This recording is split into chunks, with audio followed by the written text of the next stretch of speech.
Committee of the Whole is now back in order. We are going. Senator Jesse Lujan, you're recognized. Thank you. Good afternoon, Mr. Chair. Mr. Chair, thank you for recognizing me, and good afternoon to the colleagues. Given that we already had other agencies talk to us about their challenges, and considering that the other appropriations in this miscellaneous provisions section that includes funding, I ask that we call in representatives from the Guam Visitors Bureau and the Guam International Airport Authority to talk to us about the incentive programs so that we can get that out of the way, Mr. Chair. We will go into recess to bring in the officials who will be speaking on this part of the appropriation. Thank you very much, Mr. Chair. Thank you. Sorry.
The Legislature Committee of the Whole is back in order. Senators, well, we have brought in members from the airport as well as AGVB to explain the appropriation in this miscellaneous provisions for $10 million for the anticipated program that they would like to administer. For this portion, before we go back to the full chapter of miscellaneous provisions, we will have one round of questions with the panelists. Each senator will be allotted 5 minutes for questions, excluding the panel's responses. If you yield your time, that time is fully transferred to the recipient and cannot be reclaimed or reallocated. At this time, I'm going to ask the Sergeant at Arms to come and swear in the panel members before we allow them to make an opening statement.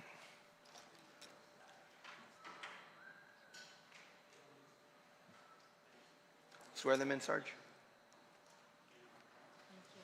Would like to ask the panelists to please rise for being sworn in this segment.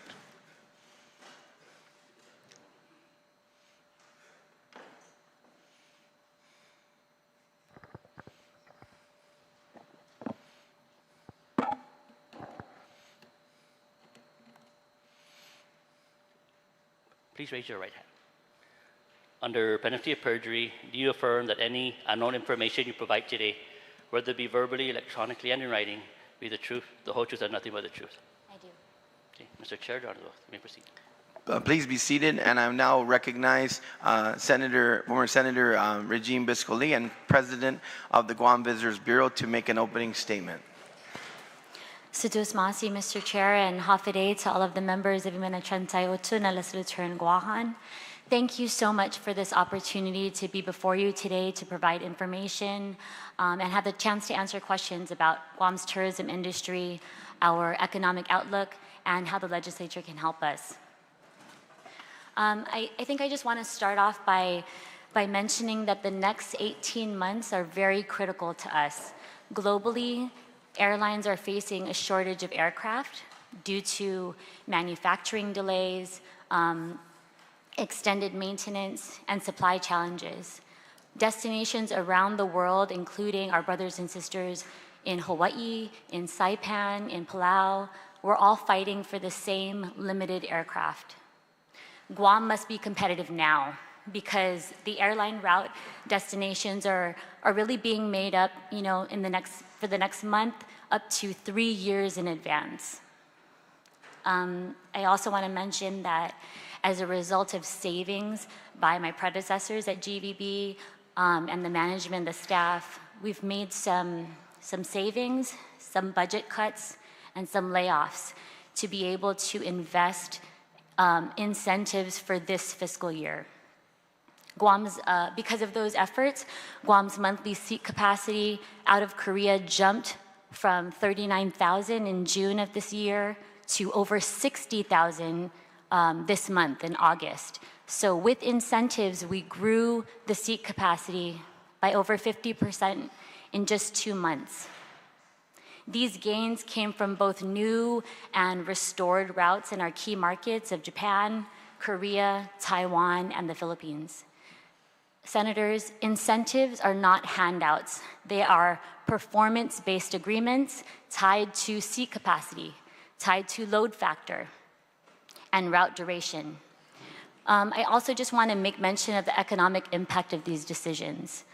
Visitor spending in 2019 averaged from $560 visitors from Japan, visitors from Korea, $590, and $886 from our visitors from Taiwan.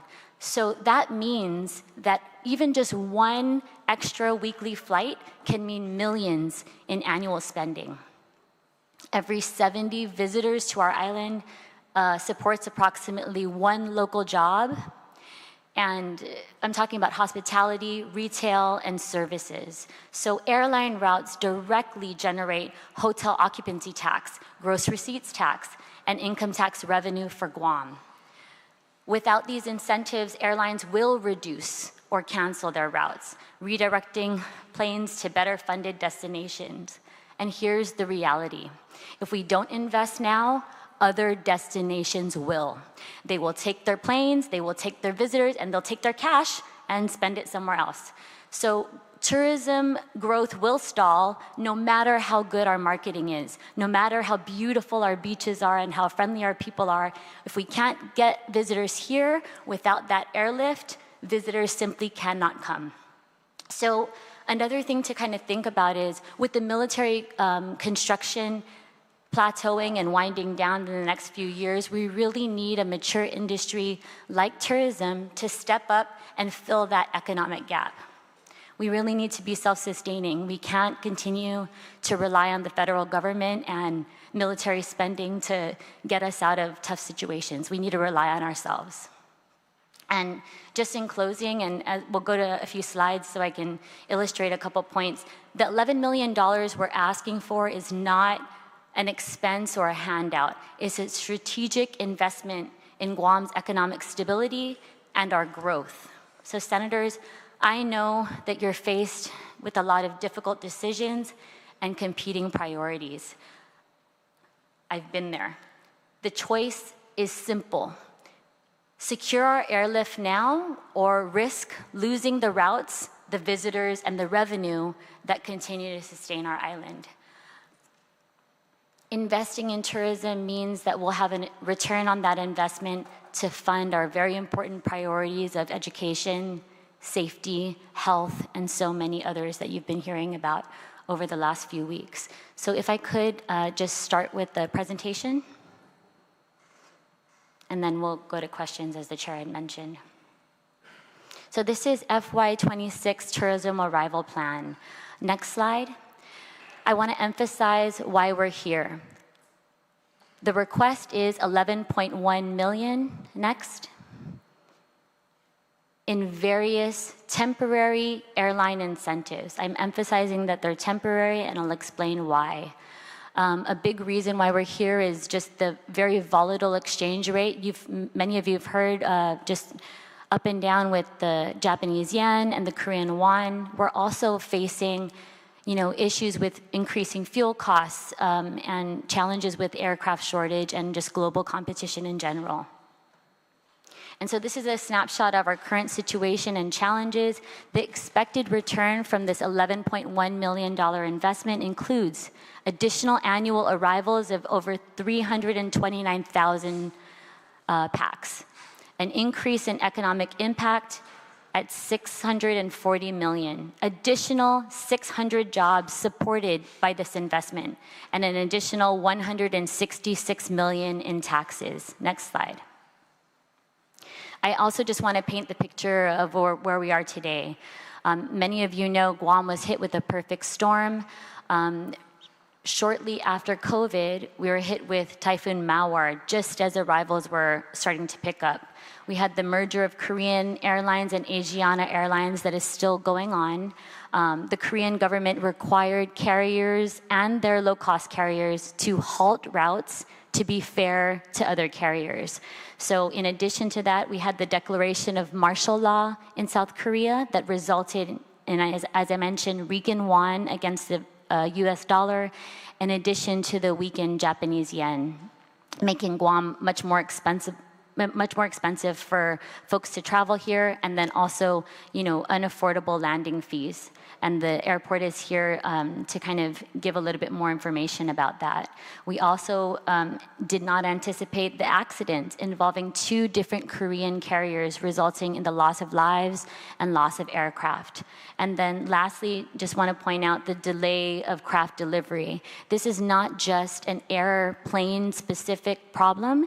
This supply is not just equipment, it's also a labor supply issue. So labor supply issue in mechanical and manufacturing skilled jobs. So this is not unique to Guam, but we feel the effects arguably more than other destinations. Next slide.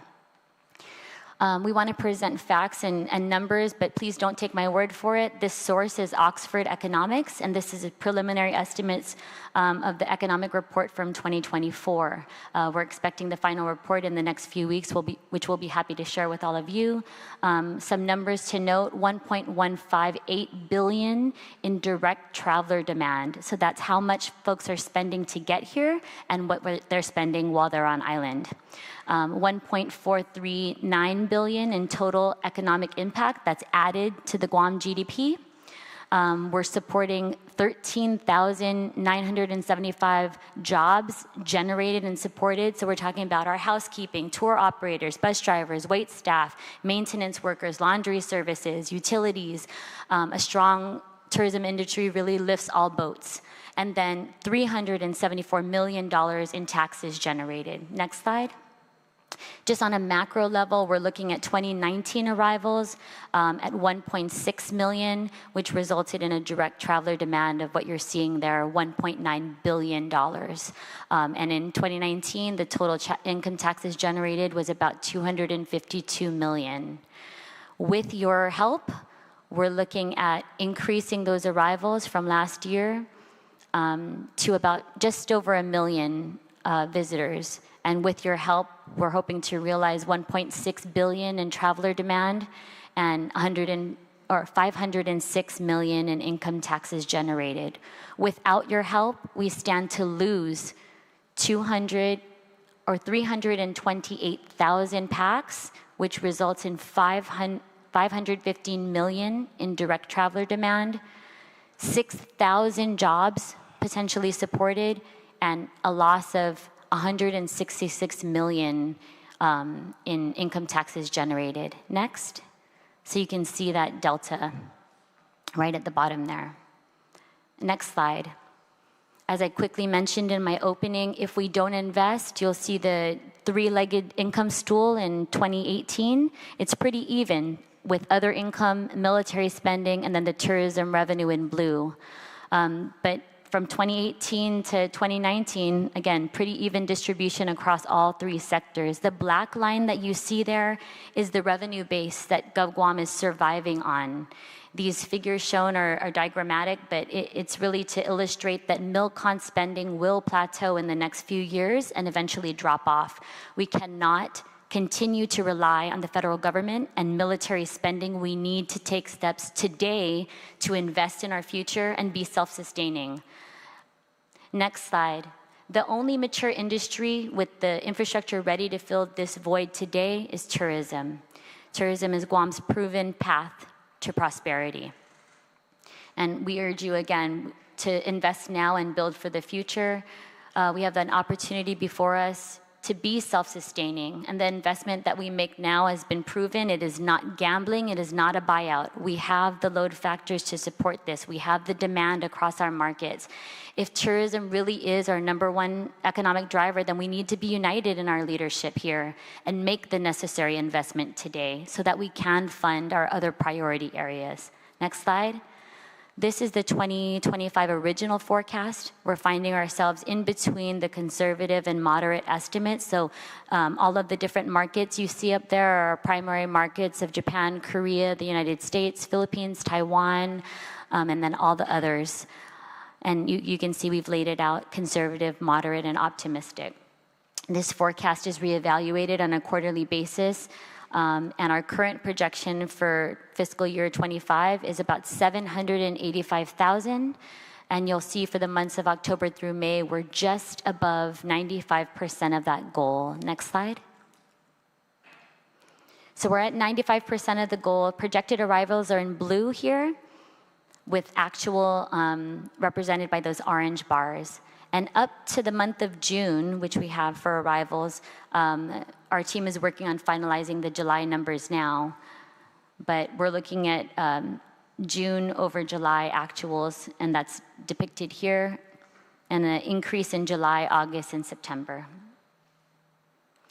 So as I mentioned, GVB was able to take some of the savings in previous fiscal years and direct it towards FY2025 airline incentives. And so in the next slide, we'll show you the airline incentive strategy for Korea. This has been a three-prong approach that we've taken with our airlines. That includes co-op promotions, some of which are listed here. There's just not enough room to list all of the things that we're doing, but also load factor program and a turnaround support program, which we've implemented. So the co-op promotion, again, we just listed a few of them.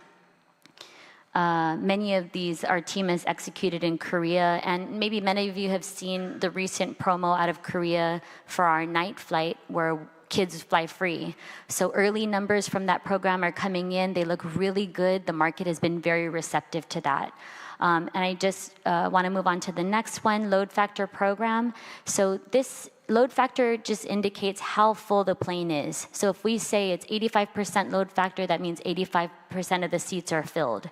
And this load factor program was actually a very small amount of incentives that we gave to airlines to incentivize them to work with us, to promote Guam, and to fill the seats. Next slide, let's take a look at how they responded. So in November of last year, there was an air service mission including our partners at the airport and Governor Lulian Guerrero. Next. And then next, in January, you can see that Korean Airlines added additional seats with the incentive just following that air service mission. So we did it again in April. We had an air service mission. Ricky Hernandez from the airport and I were out there. We met with airlines and travel agents, and the market responded in kind. Next. In May, we were at 31,000 seats. In August, they added seats for a total of almost 61,000. So we know that these programs work. Guam has seen a rapid response to these airline incentives as demonstrated in this graph. Next. As seat capacity increases, load factors remain high in Korea. So we'll take a look at Korea and we'll take a look at Japan. But 85% of seat capacity in April is rounded out to about 25K visitors coming. And if we look at the seat capacity that we have now, we're looking at 85% of 60,000 is about 51,000 visitors. So again, for Korea, the situation is if we have seats, we'll have the visitors. Korea, Philippines, Taiwan, they all enjoy great load factors. Next slide. While Korea is a seat capacity issue, Japan's a little bit different. We've had to go after free and independent travelers in Japan. T-Way has added service out of Osaka just recently, and that market has a very strong educational tourism sector. We're building the desire to travel abroad in all sectors of Japan and working with our travel agencies and airlines for co-ops, for traditional groups, but reaching out to the FITs through social media and other promotions. We're really trying to do everything we possibly can to be as noisy as we can in a very noisy market. But Japan is a demand problem, and we'll discuss that a little bit more when we talk about our FY2026 plan. Next. I just want to give a little bit of background about what other folks are doing. So airline incentives globally, they are necessary and they are common. The difference is how and what is being paid out. So, for example, if somebody wants to travel to Bangkok, Thailand, or Koh Samui versus Guam, Thailand is offering 95% off of their landing fees for new destinations. Hong Kong offers a range of 10,000 to 20,000 Hong Kong dollars per trip for new routes. The city of Denver offers an incentive for new carriers at $7 million for unserved routes in Asia over a 2-year term. And why I mention Denver is because it's a long-haul destination is favorable for airlines. They can do 1 trip to Denver, or they can do 2 trips to Guam, but they'll probably make a lot more on the Denver long haul than they will for us. So that's still considered a competitor because we're fighting, again, for the same limited craft and equipment. And then some airports and destinations are offering incentives and marketing funds, such as LAX and SWF out of New York. Next, this is our proposed framework. So from the priority to low season when demand is weakest, we're trying to focus our efforts there in Q1 and Q3, but we want to be flexible and give ourselves some options. We also want to be extremely open and transparent with you. Many people are watching, senators, including our competitors and our airlines. So we ask for your cooperation. We don't want to lose negotiating power by disclosing so much on the floor here. We want to ask for your opportunity to leverage and get the best deal and negotiate the best deal for the people of Guam. And we don't want to lose negotiating power during these conversations with our airlines. So again, this will be for incremental and new service only. It'll be above the defined 2025 baseline, which we'll show you. And again, applicable to scheduled and charter flights, and the application must be received by GVB before the start of service. And again, as always, subject to availability of funds, and that's where you all come in. And then just want to quickly show you FY26 for Korea. This is our current baseline of flights. Our recovery plan target is 637,000, and with your help, we're hoping to reach 525.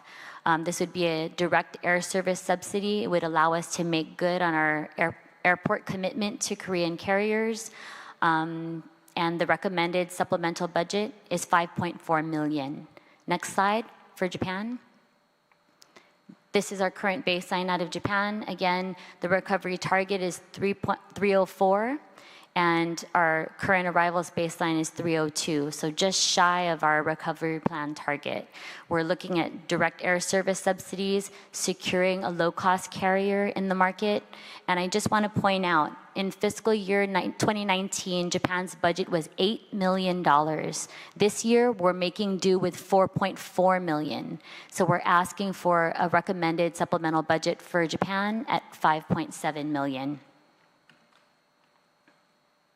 Next, we showed this slide before, but I just really want to try to bring it home. We are imploring your help to move us forward. The difference is clear. It's about 300,000 packs, which equates to 6,000 jobs supported and $166 million in tax revenue.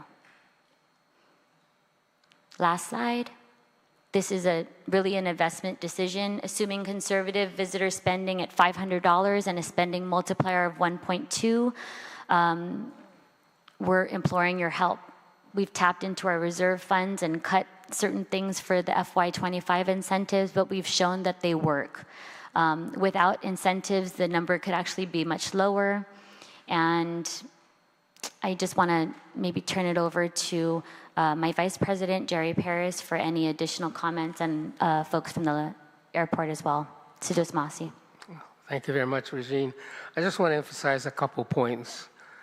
The first point is we need about 1 million visitors each year on Guam for the institutional capacity of our businesses to remain economically viable.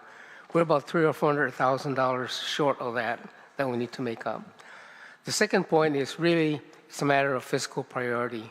We either take the budget and distribute it to revenue-consuming entities or leverage the $11 million with us, and we can produce revenues.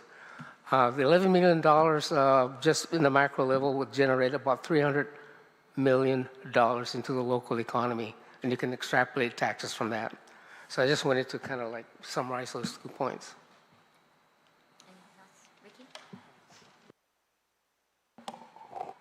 Yeah, thank you, Senator. Good afternoon, Mr. Chair and members of this body.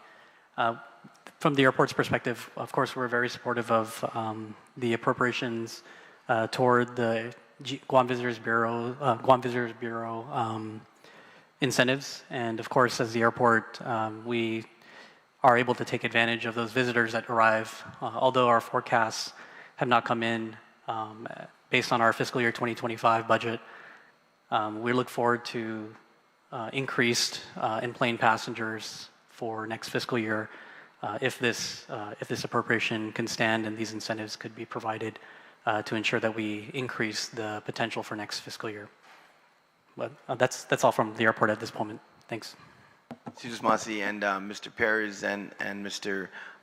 Ricky, you've already introduced yourself, so I want the rest of the panel to introduce themselves, and we'll start with the senators. 1 round, 5 minutes. So the rest of the panel, please introduce yourself.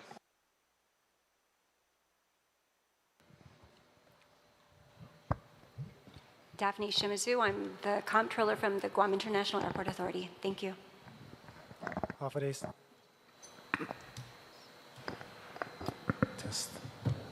Senators, my name is Rudgid Mullen, Financial Controller for GVB. Hafa, my name is Nadine Leon Guerrero. I'm the Director of Global Marketing with the Guam Visitors Bureau. Hafa, I'm Frank Santos, the consultant for the Guam Airport.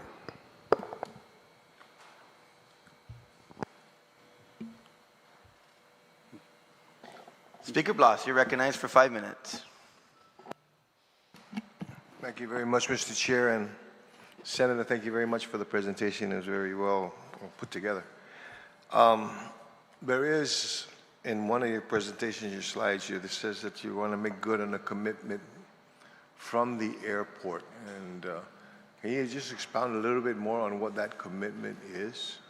Because, I mean, other than your GVB thing, it took a little bit of a left turn when you said airport commitment. Sure. There have been some conversations, and thank you, Speaker, for the opportunity to answer.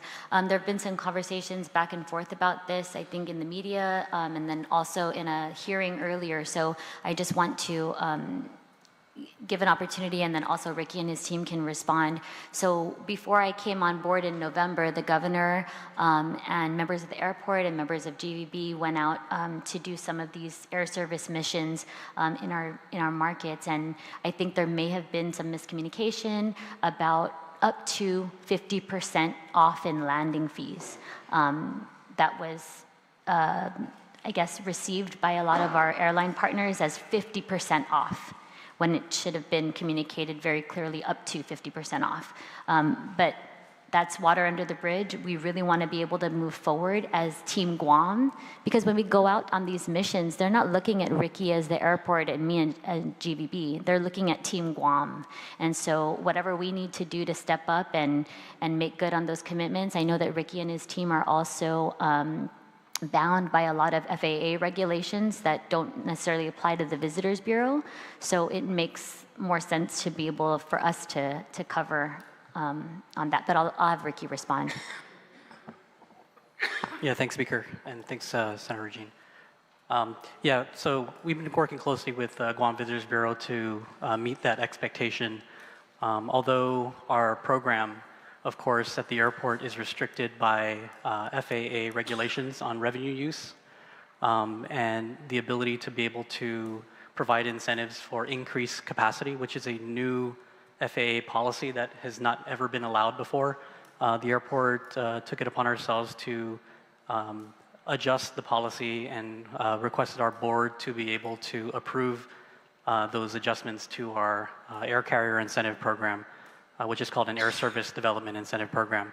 And so this adjusted FAA policy allowed us to provide incentives for significant increase in capacity.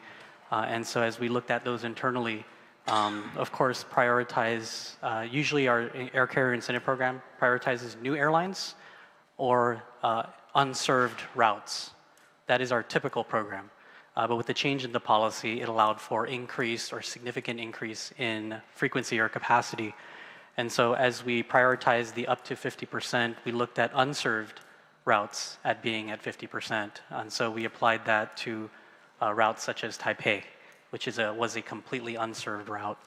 When we look at Incheon, of course, there were multiple daily flights, and coupled that with our, of course, enplanements forecast being about 250,000 less than what was forecasted for this fiscal year, determined that 30% was applicable for the Incheon route because it was not unserved completely because, of course, we had daily flights, but that it was, we considered it underserved because there was high load factor, meaning that there's more demand for that flight, for those flights.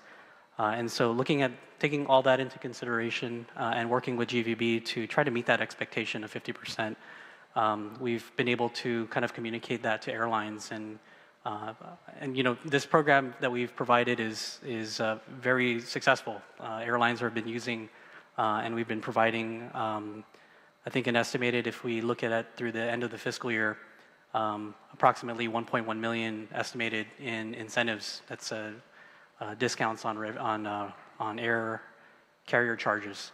And so, you know, coupling that kind of basically incentive and with the reduction in our in-plane passengers by about 200,000 from the forecast, we found that that was a reasonable amount that we could, quote, kind of absorb because we've been reducing costs and reducing debt service this fiscal year. We're looking at, you know, working with GVB, of course, to see if we can fill that expectation at least through the end of the calendar year. So we're still approving those incentives through the end of the calendar year, December. But because we don't have a lot of flexibility next fiscal year, we're committing to at least do the first quarter of next fiscal year through December at those rates. And then we have to readjust because, of course, our revenues are not coming in as expected because we're about 200,000+ under our forecast for this fiscal year. And we'll have to reevaluate that as we start seeing this uptick in Korean carrier arrivals. So, you know, with the airport, of course, we're not where we used to be. before the pandemic. But of course, certainly with these funds, it'll help get us closer to that, at least for the Korean market, which is the market that appears to be recovering at a better rate than the Japanese market. So I hope that answers your question, Speaker. Not to some degree, it does answer the question. So am I to take it? So you said that there was a meeting in November, and unfortunately there was some miscommunication in what was going to be relayed. Two questions, actually. First off, as a result of that meeting, is there any of this money, or how much, how we were trying to resolve this miscommunication, and how does this money play into, how does your ask play into into this resolution? Yeah, sure. Yeah, so in our discussions with GVB, of course, that additional 20%, the value of that, which is variable because it just depends on the number of flights, the number of passengers on a plane, because our rates vary between those metrics. That we would be communicating with GVB as to what those numbers would be as they become actuals, because we do have estimates of potential flights that are coming in, load factors, and how that would impact or be estimated for that 20% expectation. So, as those numbers come in, I think that's where we'll be communicating with GVB, as well as the airline, of course, to see how they could, of course, avail of the remaining 20%. The airport cannot pay an airline an incentive or a subsidy. That's against Federal Aviation Administration regulations and policies. All we can do is provide a discount on fees. And so we cannot cut an actual check to an airline for an incentive. That is against revenue use policies. So GVB has a lot of flexibility with that because they don't fall under the FAA. And so providing incentives through GVB is probably a more nimble, flexible way to determine where incentive dollars can go. But that's how we've decided, or at least thought of meeting that expectations of some of the airlines. How much has this miscommunicated cost us already since November? When did the plan go into effect? Yeah, I think there was one airline that had flown through that period, and for that portion, the 20% would be about, because we have actual numbers for that, is about $188,000 for that period where Jin Air flew from December through March.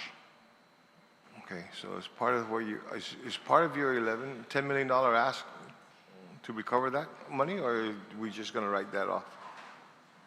Yes, it's part of the 11.1. Okay. Now, speaking of the 11.1, and I saw breakdown as to what you intend to use it for, but I'm more interested in how the money is going to be broken down. Do you have that? So, as I mentioned, the current tourism market is highly competitive due to the limited availability of crafts, right? So other markets like Thailand, Hong Kong, and many of our competitors are dedicating significant amount of funds to these incentive programs to attract airlines.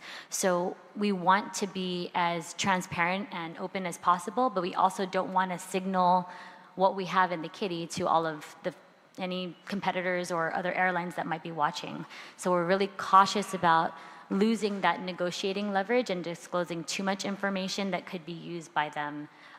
We're happy to break it down by market and to let you know what some of the programs are, but we're imploring the body to give us the flexibility. And we also want to be, we're committed to be transparent, and we're eager to share all of the incentive details with you once these contracts are signed, and to come in and have informational hearings. And I've also, reached out to the auditor to make sure that we're,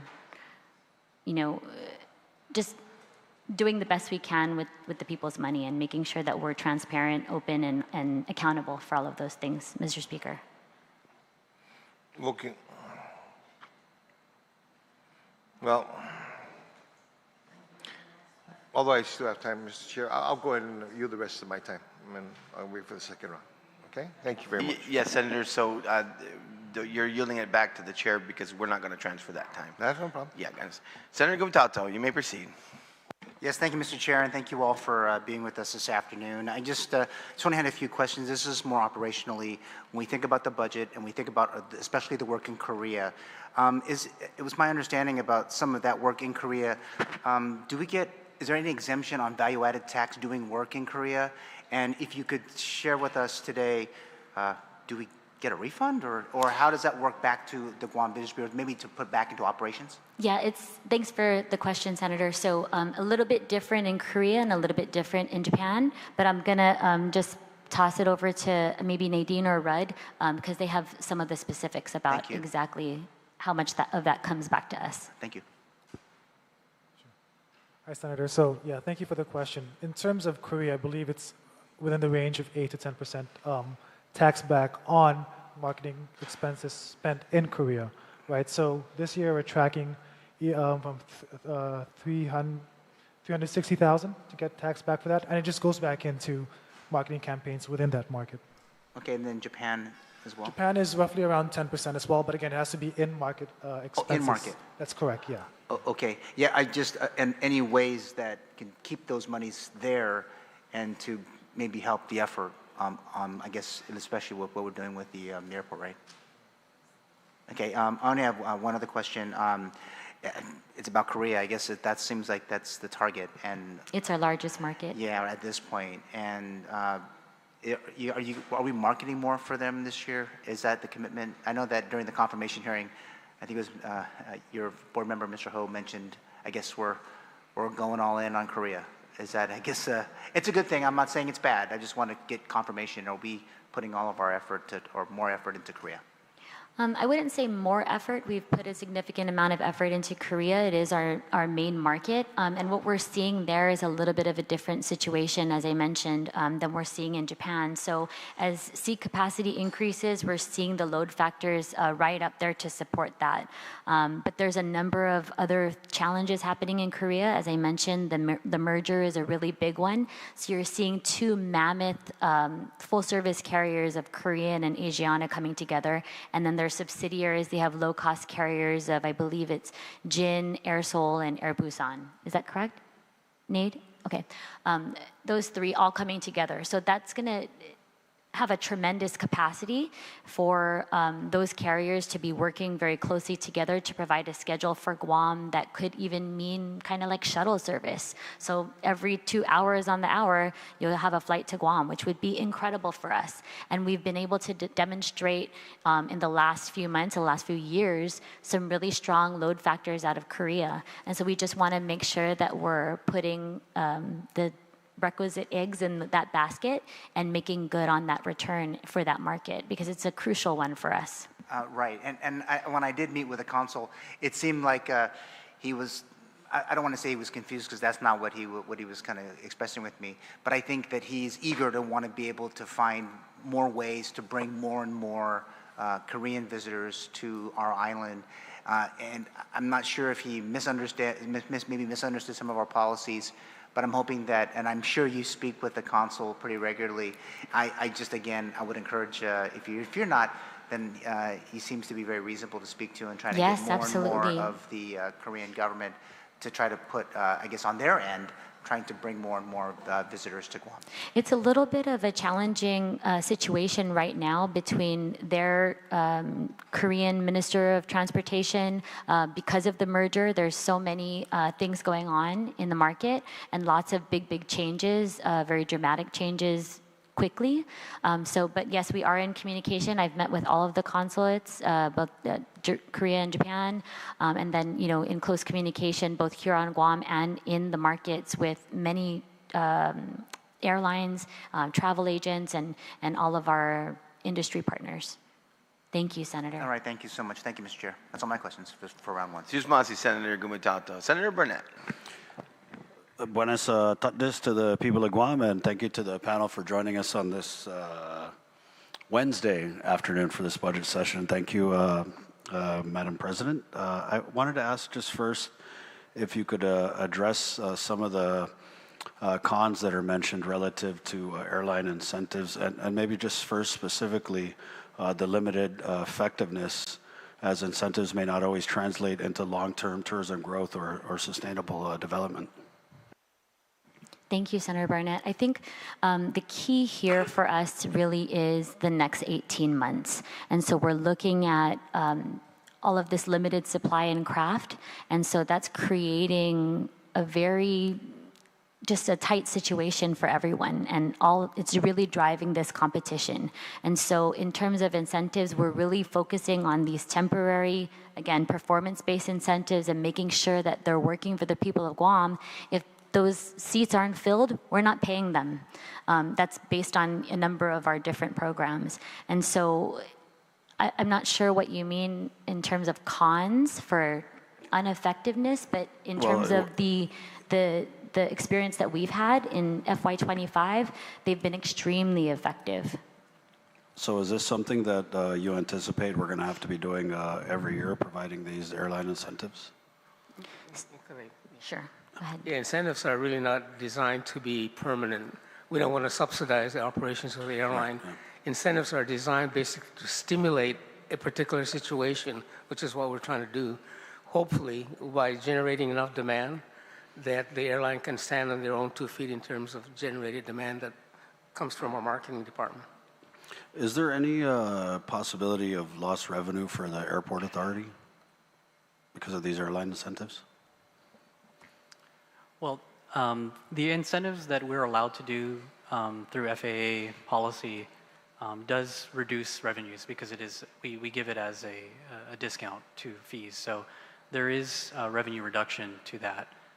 And so how we are able to fund those, especially since employments are short, have been through reduction in operating costs and then also some restructuring of debt that we were able to successfully do in this fiscal year, effective this fiscal year. So you think the reward outweighs the risk of the potential revenue loss? It's a good question, right?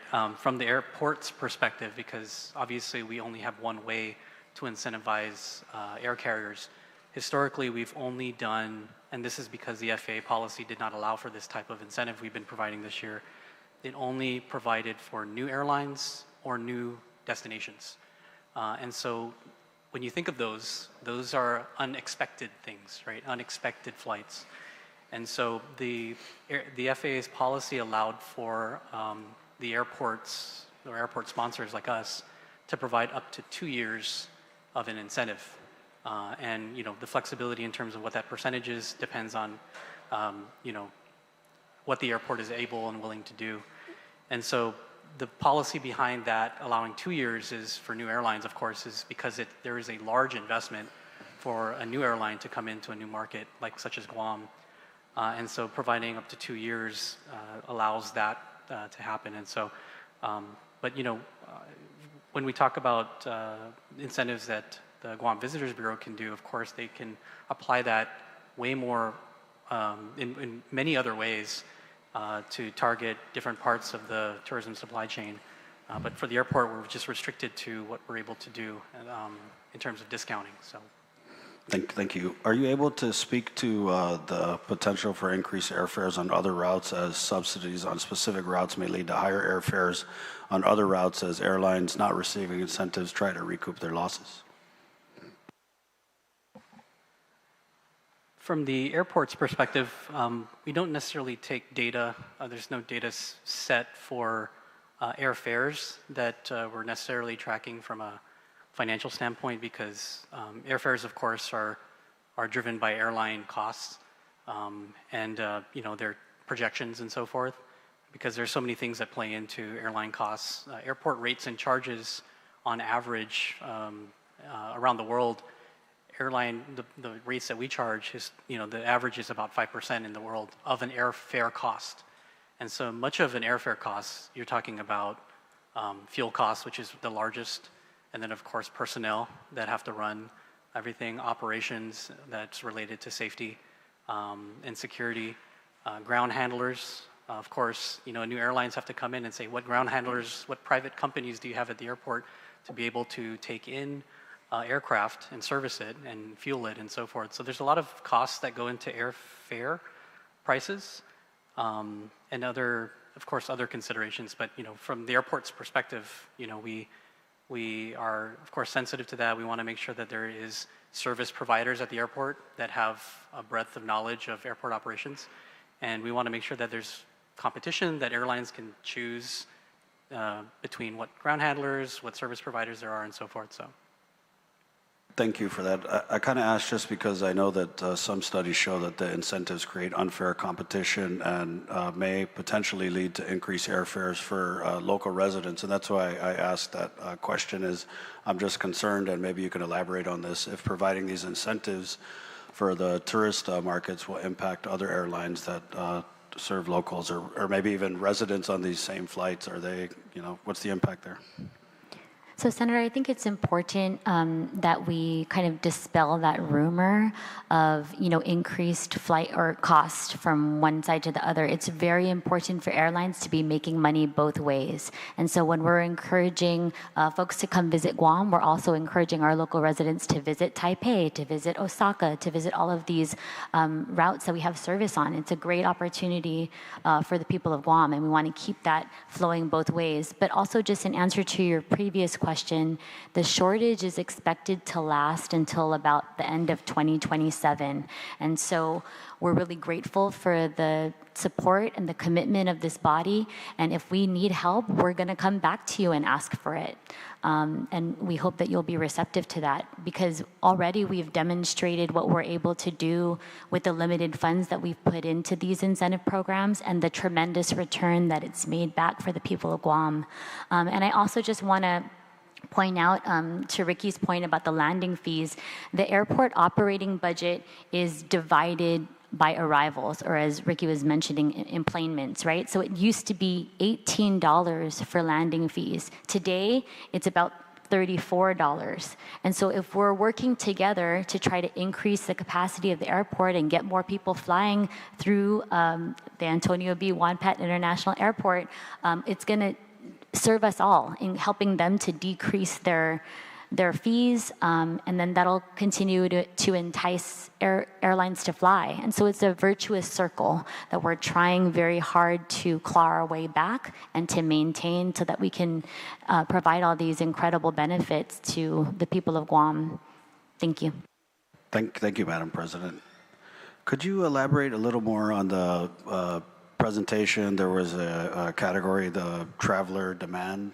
Maybe just explain for the public watching and for myself as well, what goes into that and how we come up with that number? Sure, thank you so much. And it's probably slide 4, if we could get it back up. And this is an economic impact report. We just received these preliminary numbers, and the source is Oxford Economics. And so this is their preliminary estimates from the economic report from 2024.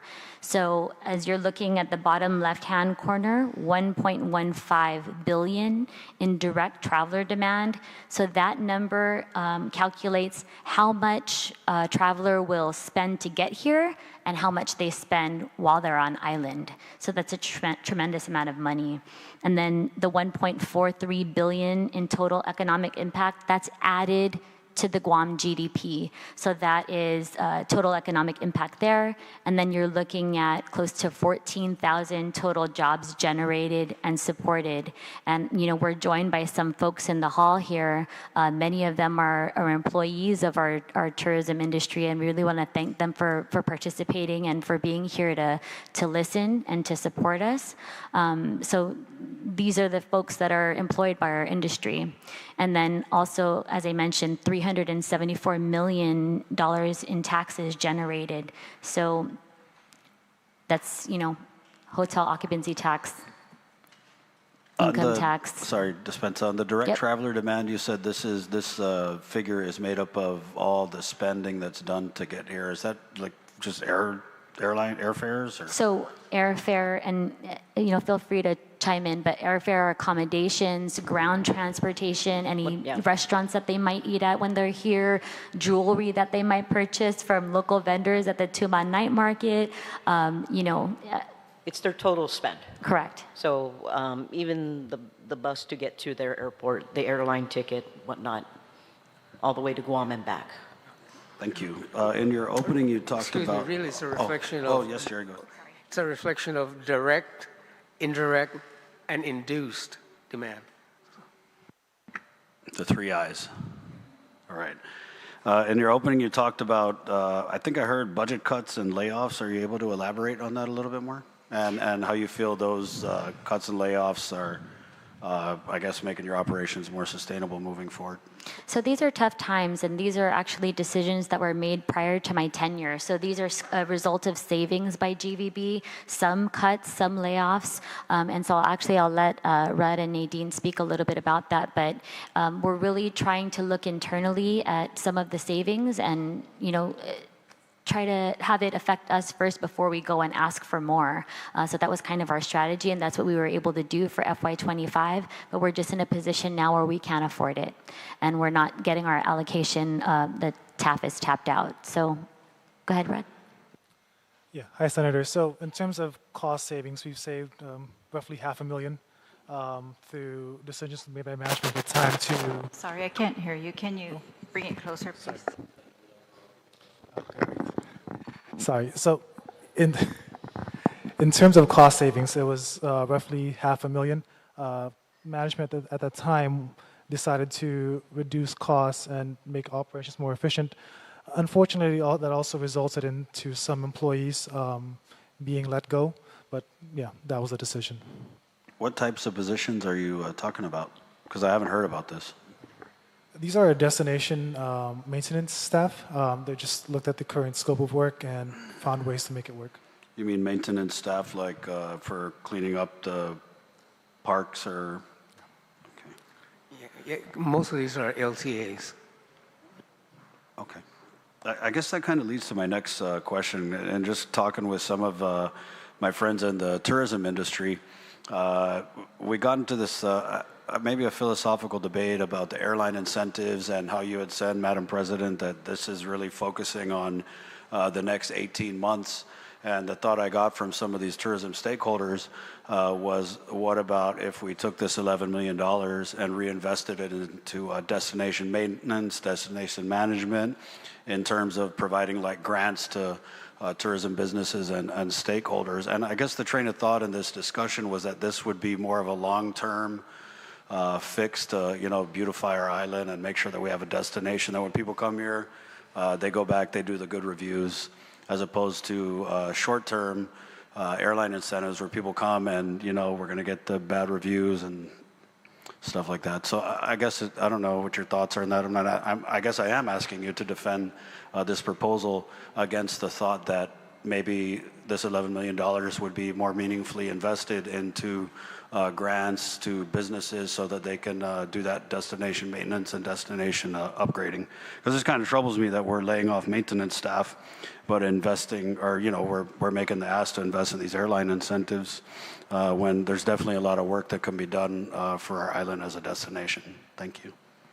Absolutely, Senator. I wholeheartedly agree with you, and I think we can do more on all fronts. And I'm a firm believer we can walk and chew gum at the same time, but we're not going to be able to wow them with our marketing and our beautiful island if we're not able to get them here. And so that's, really the crux of this whole discussion is tourism growth will stall if we don't give it this much needed boost. And we have done a tremendous amount of work for destination management, both in Tuman and beyond to many of our villages. I have a long listing of all of the sponsorships and community groups that we support over the course of the year. It's staggering. And I'm so grateful that, GVB has been able to step in and support so many of our village festivals, so many of our Little League teams going out and being incredible ambassadors for Guam. That's what it's all about. And we want to be able to fully fund our parks and fully fund our hospital. And this is an opportunity for us to get the revenue, the tax revenue, to be able to answer answer some of those questions and really put them as priorities. So yeah, I agree with you, and thank you for the opportunity. Thank you. In terms of competition, is there a possibility? I don't want to use the word bribes, but basically, it's almost like we're bribing these airlines to bring the tourists here. But what about other destinations who may have higher incentives or more competitive as a destination? I mean, I get it. We're trying to provide this incentive because we're not Hawaii or we're not Japan, and we want to bring the tourists here. But how do we compete with other destinations that have better incentives and are just, maybe better managed as a destination? Yes, Senator. We're really disadvantaged by scale, Asian competition, and shortage of resources. And so we need to do what we can with limited funding that we have. But I mean, when you compare Guam to a lot of Asian destinations, for example, in terms of cost and in terms of value to the consumer, we're at a distinct disadvantage competing with a number of Asian destinations. And when you have shortage of aircraft, like the person that mentioned earlier, we're disadvantaged by scale because there's more on that side than can come to us. And by the way, most of these low-cost carriers are very marginal in terms of their operating revenues, and so they're very price sensitive. And that's why we're working hard with the airport to try to really manage that piece too. Sorry, Senator, just to add to that, I will say that while it's a challenge, we also have a tremendous opportunity before us. And I'm not sure if you had an opportunity to participate in the Tumon night market on Sundays, but it really has been such a tremendous opportunity for over 60 local vendors to come out and small businesses and entrepreneurs to share their products and services and stories with the visitors that come. And we also had a carrier group in town the last Sunday. So you've seen a lot of really great energy and a lot of excitement. And so a lot of people are looking forward to more of that. And I always say that's one of the most unique selling points that we have is the people of Guam, and that we're able to share our Hafa spirit with other people. You can't get that anywhere else. We have an incredible history and very rich culture, as I know many of everybody here understands, and that's what sets us apart. So as down in the dumps as we feel we are, I'm a believer. I'm still very hopeful about Guam, and I know that we have lots of challenges, but in my mind, those are opportunities for us to improve. Thank you for that, and I agree. I agree with all the studies that say our people, our culture should be the #1 selling point. But I think as a destination, we're confused because we don't know if we're the land, the land of the Chamorro or the land of Caranel and duty-free shoppers. And I support the idea of getting the tourists here, but I think part of the issue too is that when they come here, you're right, Mr. Perez, we're not the Philippines, we're not Japan. They might get a discount on the airfare to get here, but then they're paying crazy prices for the hotel rooms and everything else. So there's a lot of work to be done on refocusing, kind of retooling our image. So thank you for the opportunity to ask questions, Mr. Chair. Hagumas, Senator Chalahi, your round is now up. Thank you all for the presentation and for being here and for all your work. Can you just confirm, Director Hernandez, this 50% off that I guess was the promise that we're unable to keep? Why can't we just do that? Why aren't you just able to do that? Why isn't the airport? You said you've been able to, that's their only tools to make discounted landing fees, right? Yeah, so thanks for the question, Senator Terlahi. I think, it's a twofold issue, right? As I had mentioned previously, the forecast for in-plane passengers for fiscal year 25, we're running about 200,000 plus short. So, obviously revenues are running about 17% below budget for the airport. We've been able to offset that with, of course, reductions in spending. I think we're about 13% below budget. But that's a financial reality that we are facing. But in addition to that, the up to 50%, as we've applied it, of course, the 50% was provided to those unserved markets. Of course, Taipei being one of them. And so because we viewed Incheon as underserved, not completely unserved, and then looking at the financial impact, of course, had internally determined 30% to be something that we could fund, because any of these incentive programs that the airport runs, of course, has to be funded. And I'll just kind of reiterate to the fact that this is a new program under the air carrier incentive policy that the FAA has allowed. And so budgeting for this is difficult because you don't know when an airline is going to be saying, I'm going to increase my capacity. We can't forecast that. They come in and then we determine that to be, okay, we didn't know that was going to happen. And so, but it has been successful. I mean, there have been airlines using the incentive. So that's, I hope that helps answer the question. It's both financial and then also policy driven. But it's just a decision. There's nothing legally barring you from doing that, correct? Yes. No, so it's a policy. That's the policy side, right? So we want to ensure that but we internal policy, because you're allowed to do it, right? So you've decided that you only want to commit 30%. Well, we're providing 50% to unserved markets. Okay. And, just to take care of this error, could we do it temporarily? Well, of course, the financial impact to the airport would be... How long was the commitment? For the program? For the 50% that we're not fulfilling. Well, the program is still open. Pardon? The program is still available. Yeah, until when?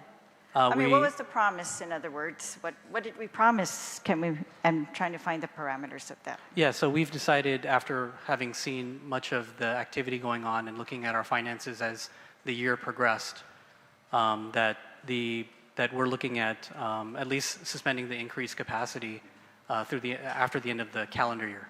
And so that's what the plan is. That sounds like internal too. I'm still asking, what is the external expectation from the airport? I thought the presentation was that they were expecting 50%. They misunderstood something. So how long were they expecting that for? Well, these flights have been seasonal in nature. How long were they expecting that rate to apply? I can't speak for the airlines on their expectation of how long, but our program had been provided in place. And so we have to ensure that as there are more flights coming in, of course, we have to ensure that that's not digging into our in-plane passenger count. And of course, even with the incentivized flights, even with the increased flights, our forecast for fiscal year 25 is still 200,000 less than forecasted. And so that's been affecting our ability to fund or, quote, but afford I'm sorry, but you keep answering me with the internal stuff, but I'm asking what was that expectation? Maybe CEO Regine, can you please, when you told us the expectation, maybe they misunderstood something. What was their understanding as long for like a time period? Is there such a thing? Thank you, Senator. So I think what Ricky was trying to elaborate on is just that the commitment, and again, I wasn't in these meetings, I wasn't employed at that time, but it's my understanding that the commitment was, and they shared that they could give up to 50% off of landing fees, but maybe the up to part didn't quite reach their ears, so they heard 50% off. And again, in terms of these incentives, GVB has calculated that over the course of the next fiscal year, and we're prepared to include that as part of our incentive ask. Does that make sense? So they can give, yes, the but airport you're still not can answering just what was the time period that they were expecting those fees to apply. Well, we can only give up to the fiscal year. We're not making deals beyond that because we don't know what our situation is going to be. It's really up to all of you, and so that's why we're here. Well, no, we weren't in your the help. meeting either. I just want to know what was said in the meeting. Yeah, I didn't sit in those meetings either in November. But I will say that the program as designed, because it was a new policy, was open. And of course, Okay. yeah. All right, that's yeah. fine. You said at one point that you had 1.1 million in discounts budgeted and $200,000 in discounts, and then in an answer to one question, you said you lost 20%, which is $180,000. What have you budgeted for the discounts that were offered by the airport for incentives in any of the meetings that anyone attended? Yeah, you know, we've been thinking about this question that you provided at the oversight, and I think it was hard to budget for this, right? And so we were looking at, because it was a new part of this program, so it was difficult for us to budget for it. We didn't know which airlines would come in. We didn't know who would be interested in it, but we did want to provide it. And so, like I mentioned earlier, the actual plus the projected through the fiscal year, we're looking at it being an incentive about 1.1 million for the carriers that have submitted their applications. And I'll just correct myself, because the portion of the airline that flew from December to March, the actuals for that, the 20% portion of that would have been about 80,000, not 188,000. So 80, yeah. Oh, 8,000. 80,000. Oh, 80,000. Yeah. Okay, fine. Not 180,000. Yes. What about, so you've set aside about $1 million, let's say, and if you had to make good on the 50%, what would it be? Estimate. Of course, you don't know how many flights there will be. Why are you saying you can't afford it? I just want to know. Yeah, there's a huge uptick in activity toward the end of this fiscal year, especially with some of the large wide-body aircraft. So, depending on it really depends on the load factor and how many, because we get the actuals later. But if we wanted to budget for what that impact would be, of course, 1.1 million is the 30%. So if you kind of extrapolate that to the affected carriers, you would take 2/3 of that. So I don't have the exact numbers, but it would be basically the additional 20% of that. I think it's around 500,000. All right. So if we gave you $500,000, you could cover your promise, right? For a year, in fact. Not necessarily, Senator, but it's a good question. I'll just answer it really quickly like this. You give the airport funding, 500,000. We cannot pay. I know you want us to give it through GVB, but I'm just saying, okay, let's say we don't give anything. You could still give 500,000 in additional incentives to these airlines, correct? Well, we would have to see how that impacts our finances, but Yes. of course yeah. Of course, that's an internal decision. What about the, I just want to know, CEO or GVB, can you tell us, historically, GVB's given airline incentives. Can you just tell us, for the past few years, how much in airline incentives have you set aside from your own funds, the TAF?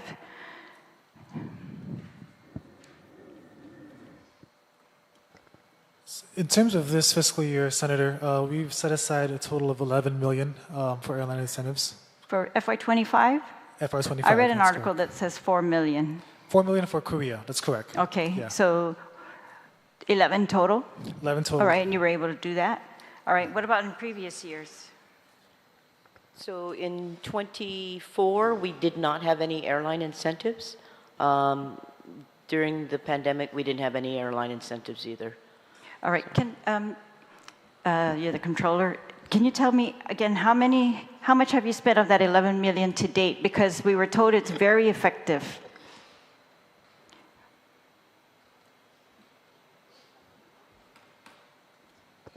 In terms of expenditures, we're still waiting for the July numbers.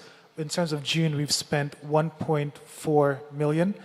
Keep in mind that the effective date of these airlines incentives fall within the later half of the fiscal year. So these are the months of July, August, and September. So we expect a significant uptake in those 3 months alone.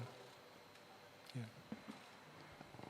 To go from 1 million in the first half of the year to 10 million? Use the whole 10 million in the second half of the year? So some of the contracts or agreements that we have, we actually not paying till the end of a year. So there's one agreement that's not going to be paid till April of next year. So you for a didn't full year add service. that in? Oh, all right. Yeah. Okay. You said, I know, Mr. Paris, that the goal is 1 million visitors minimum, right? You want, but I'm seeing in your presentation that we're trying to incentivize an additional 329,000 visitors to make that goal, right? I understand that correctly? Okay. And that to get these 329,000 visitor arrivals, we have to pay $11 million in airline incentives, additional on top of the $11 million that you're going to probably budget for FY26? Oh, no, Senator, I think you're mistaken. So Red was talking about FY25, right? What we have funded, and we 11 funded million, it to the tune of 11 million. And so what we're coming to you and asking you for is for an additional 11.1 so that we can continue this program that has worked for us, that has gotten us these increases. And in order to increase that additional 328,000 packs that you mentioned, we're going to need to be able to fund these incentives. Does that But you're make going to sense? have your funds for FY26, and if you were able to afford the 11 million in FY25, you should be able to afford the 11 million in FY26 as well. Yes, so once we set those aside and spend that money, that money is no longer available to us. So we set it aside from previous fiscal years and our savings, and when we spend it, it's gone. We spent it. Right. Yes. But you're having your FY26 budget, right? And you're saying that was budgeted out of FY25, so I'm expecting you're going to budget that out of FY26 as well. You're not going to budget for No, any ma'am. airline incentives in FY26? None? If I can clarify, what the president said is that the incentive programs that we ran in 25 were not from the 25 budget. They were savings from previous allocations Of the previous tourist attraction fiscal years. fund? Correct. So that was like your lapses? Correct. Okay. So the 25 budget was spent on 25 projects. The airline incentive programs came from the lapses. All right. And do you expect to spend the whole 11 million on airline incentives? All right. And then, so that would give us a boost, if we were going to predict, equivalent to the boost that you're going to get in FY25 from spending the same amount of money? So, approximately? Sorry, I don't know if you want to pull up the charts again, but we can show you exactly what the boost is. We spent it, and they responded with. Yeah. That's what I mean. So is that where you get the Thank you, Senator. This is your 329,000? last question. Your time Yeah. is up. If you could just explain then the difference that what you got and what you're expecting. Thank you, Senator. So I don't know if you want to pull up the slide for the current Korea situation, but I'll just explain. In November of 2024, there was an air service mission. We started these incentives. Korean Air added additional seats with the incentive. And then we went back out in April of this year, and they've responded with additional capacity added by Korean Air, Jin Air, and Jeju. And so these are the demonstrated the results from these incentives that we were able to fund from previous years. And so we've demonstrated that they work, and we're coming back to you asking for additional amount for FY26. Thank you. Senator Guåhan, you're recognized. Thank you very much, Mr. Chairman. You know, I just really want to simplify this. And, you know, again, I want to thank the people of Guam, the mayors and everything for sprucing up and working with the Guam Visitors Bureau, sprucing up their villages you know, to enhance cultural tourism. But the tourists won't be able to enjoy that if we can't get them here. That's the bottom line. Let me go into numbers. Daphne and the folks in the airport there, they're, one of your biggest vendors had, their headquarters had given them the order to have an exit strategy. Their contract is coming up. And I understand that because the contract's coming up. But they wouldn't be told to do that if they knew the market was very strong. They would say, prepare, we want to stay. They wouldn't say, prepare to exit if the market was very strong. Should this vendor exit the airport, what would that loss in revenue be?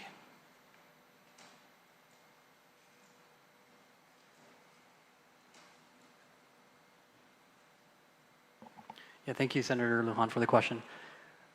Yeah, you're right. I think Daphne is going to try and pull up the revenue figure for that specific concessionaire, but concessions generally is a huge part of our non-aeronautical revenues. It helps to drive down the cost of airline fees and charges that we apply. And so the more of that non-aeronautical revenue stream we have, of course, less pressure there is to put on the need to raise those revenues from airline rates and charges. But I understand from your question, of course, the contract for the concessionaire is up on July 20, 2026, and of course, as part of just good business practice, is they're down gauging, of course, their contract. But in the meantime, of course, as the market gets better, and if the market does get better, that gives us a lot more opportunity to be able to, find and attract those types of services at the airport, because the more, of course, you're able to forecast, that's more revenue that could be generated from sales, and then that would make Guam Airport look more enticing to be able to, of course, want to be part of that. So. Okay, let me answer this question. Again, just simplify it. This one, and on that one particular entity, what does that annually bring in to the airport? Yeah, Senator, thank you. I think we're just looking up for that specific concessionaire.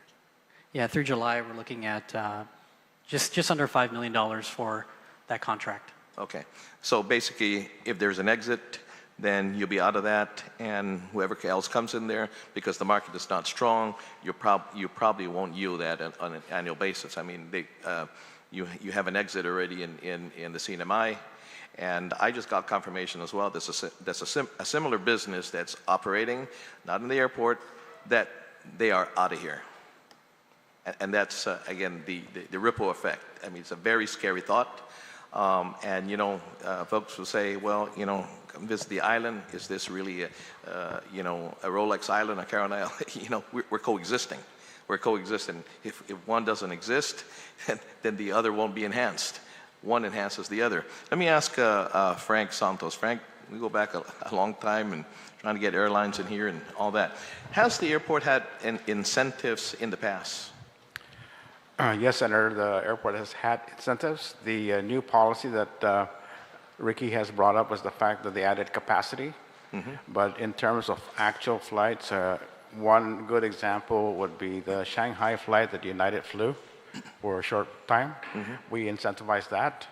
Now, just to clear up incentives, and I think Senator Talahi had asked about the term, every incentive that has been issued has a length of 2 years maximum per FAA regulations. Is it renewable?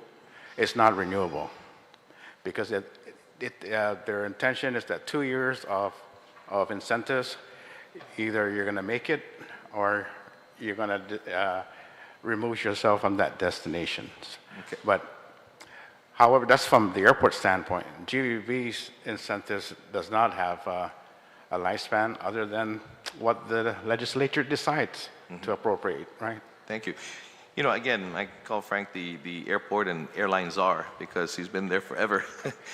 But let me ask you this, because we try to get these airlines to come in here, and a lot of them want to come. But as we said, there are other destinations like Guam. A lot of the airlines that come in here, they only fly in maybe once a day, or 2 or 3, maybe 4 times a week. Other destinations, they're flying to those destinations with the narrow body planes 4 times a day, 4 or 5 times a day. They're flying in once a day to Guam. And for us, it's a great challenge to try to get the wide bodies here because other destinations are more lucrative than the Guam route. Is it not? Please correct me if I'm wrong, Mr. Santos. That's correct, Senator. But, you know, say pre-COVID, the infrastructure that we lacked was hotel room inventory. Right now, we have a depressed hotel room inventory. So I don't even know what the capacity, how many visitors can we bring to fill up those hotel rooms that are also being occupied by military and their contractors.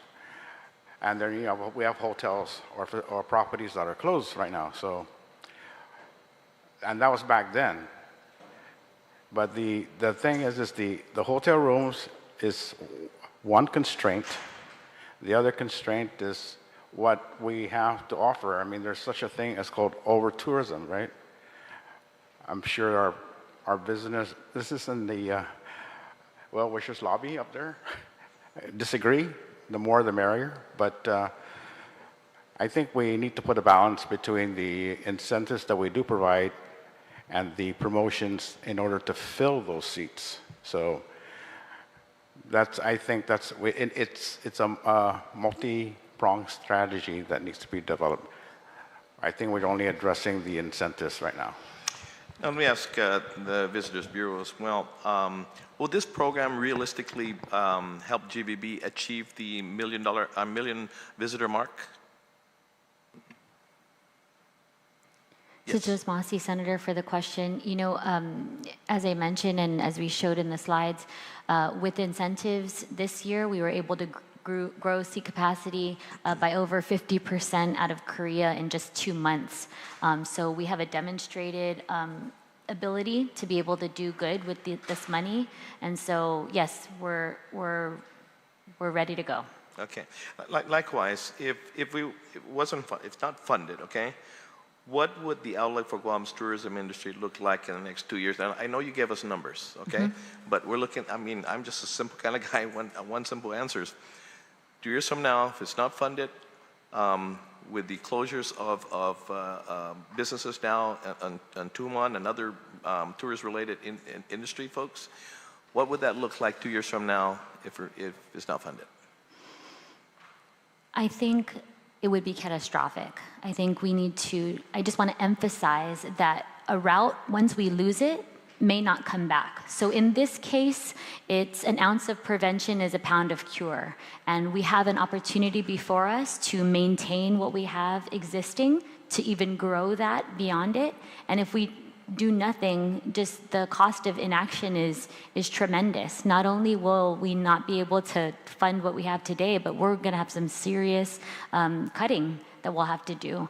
And again, we want to be able to fund these priority areas of health and safety and education, but if we don't have a strong industry and a strong economic driver to be able to do that, then your job is going to be much more difficult.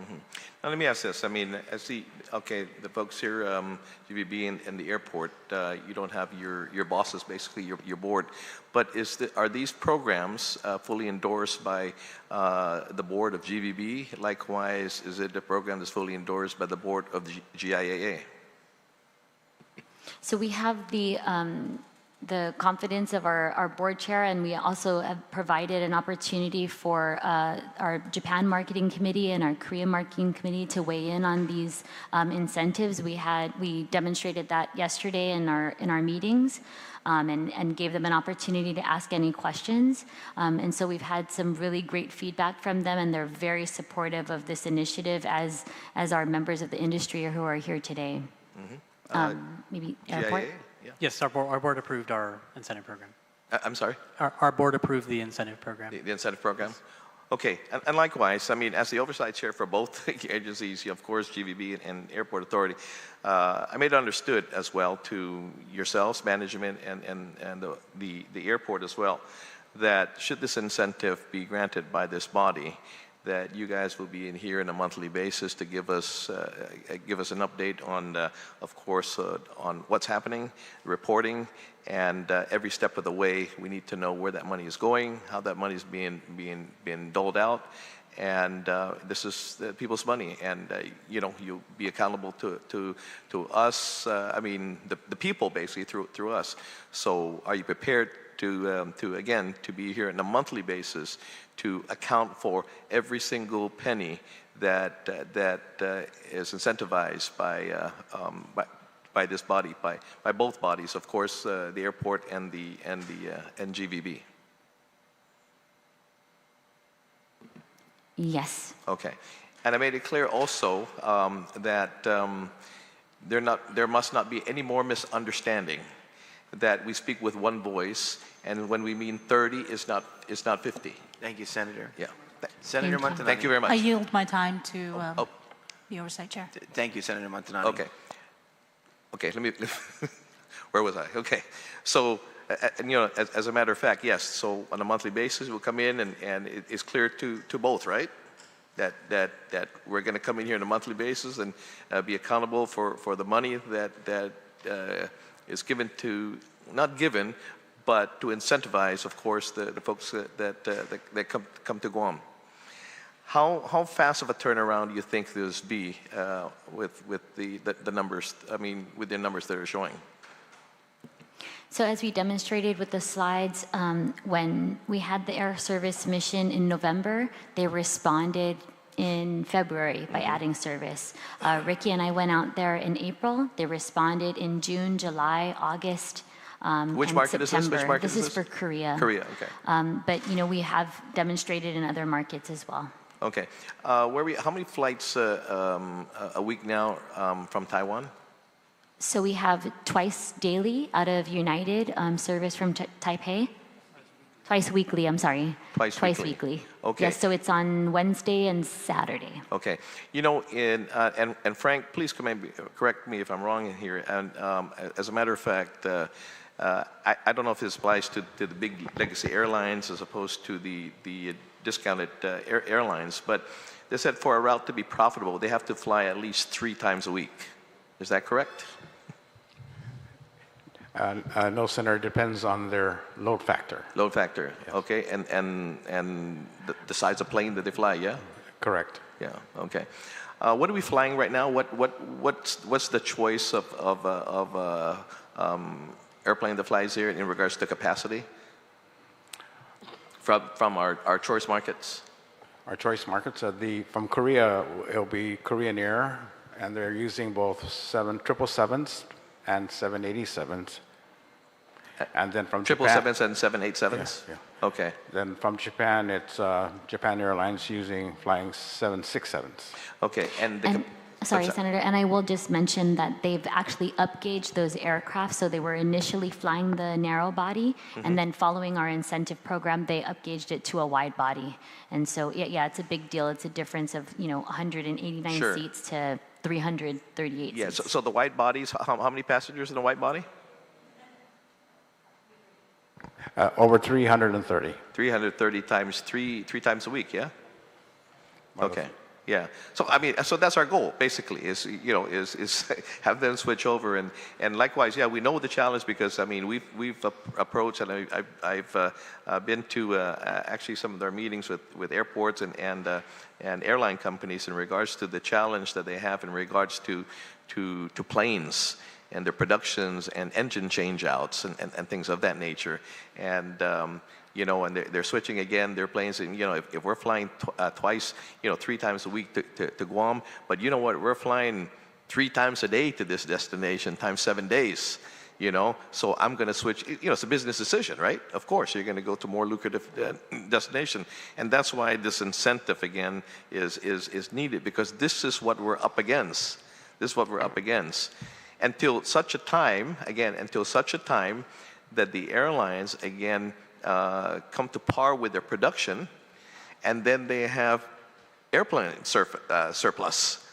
And then that way, we don't have to incentivize these guys because they're going to ask us, hey, can we fly in there? Can we fly into Guam? But that's where we're at this point is that we're fighting against these other markets that have more daily flights than we do and more frequency in these airlines and into those destinations, and they're making more money, whereas we're we're up against those destinations, and they're only flying here maybe once a day, maybe three times a week, until such a time, and we're looking about 18 months, right, till they're up with their production, be it airline and engine manufacturing, right?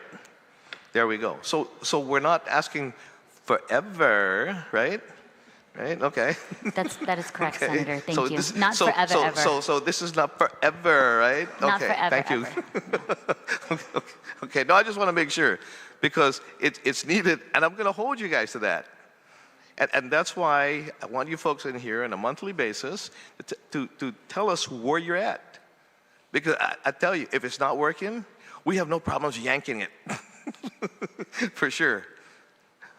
But anyway, Frank, where are we? Because I know in a couple of weeks we're going to be meeting with another airline, looking very positive for another route from the Philippines to Guam. Looking very positive about that, right? That's correct, Senator. It's a new route, a new destination.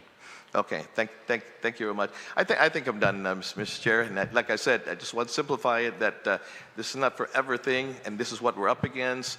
And I know the production in regards to airlines has been backlogged. They're catching up now, not fast enough, of course. That's why we're here today. But once that is up and production is out there and they can get their airlines, the airlines will be asking us to fly here instead of us trying to incentivize these airlines That's exactly to come here right. to Guam. That's exactly right, Is Senator. that a correct statement? Yeah, so when the inventory comes back after this period and we're just asking for a bridge to get us there, they'll need us. You know, right now we really need them. Sure. And so we need to do what we can to remain attractive as a destination and incentivize them to come help us. But we're looking forward to the time when the roles will be reversed. Yeah, thank you very much, Mr. Chair. And again, I want to thank the management team. I mean, I love working with these folks, and that's why my oversight agencies as well. I mean, they're very cooperative, and information is at hand, readily available upon my request. But thank you very much. I agree, Senator. Senator Bora?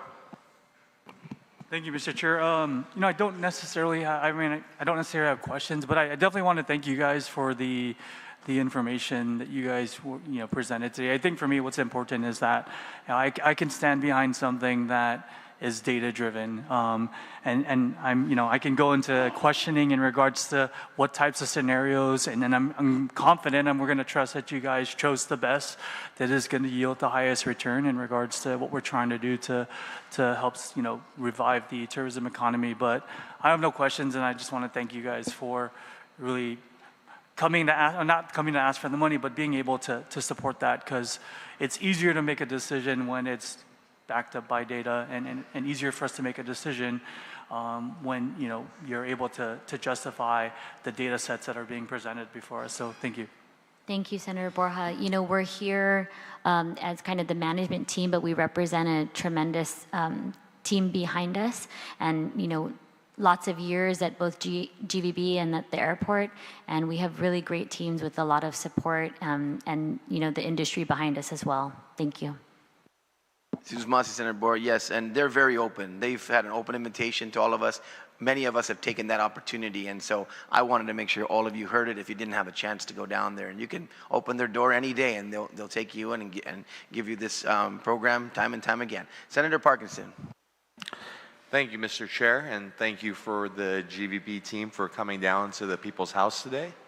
Appreciate you very much making yourselves available. So I want to ask a little bit about our competitiveness with some of our regional neighbors.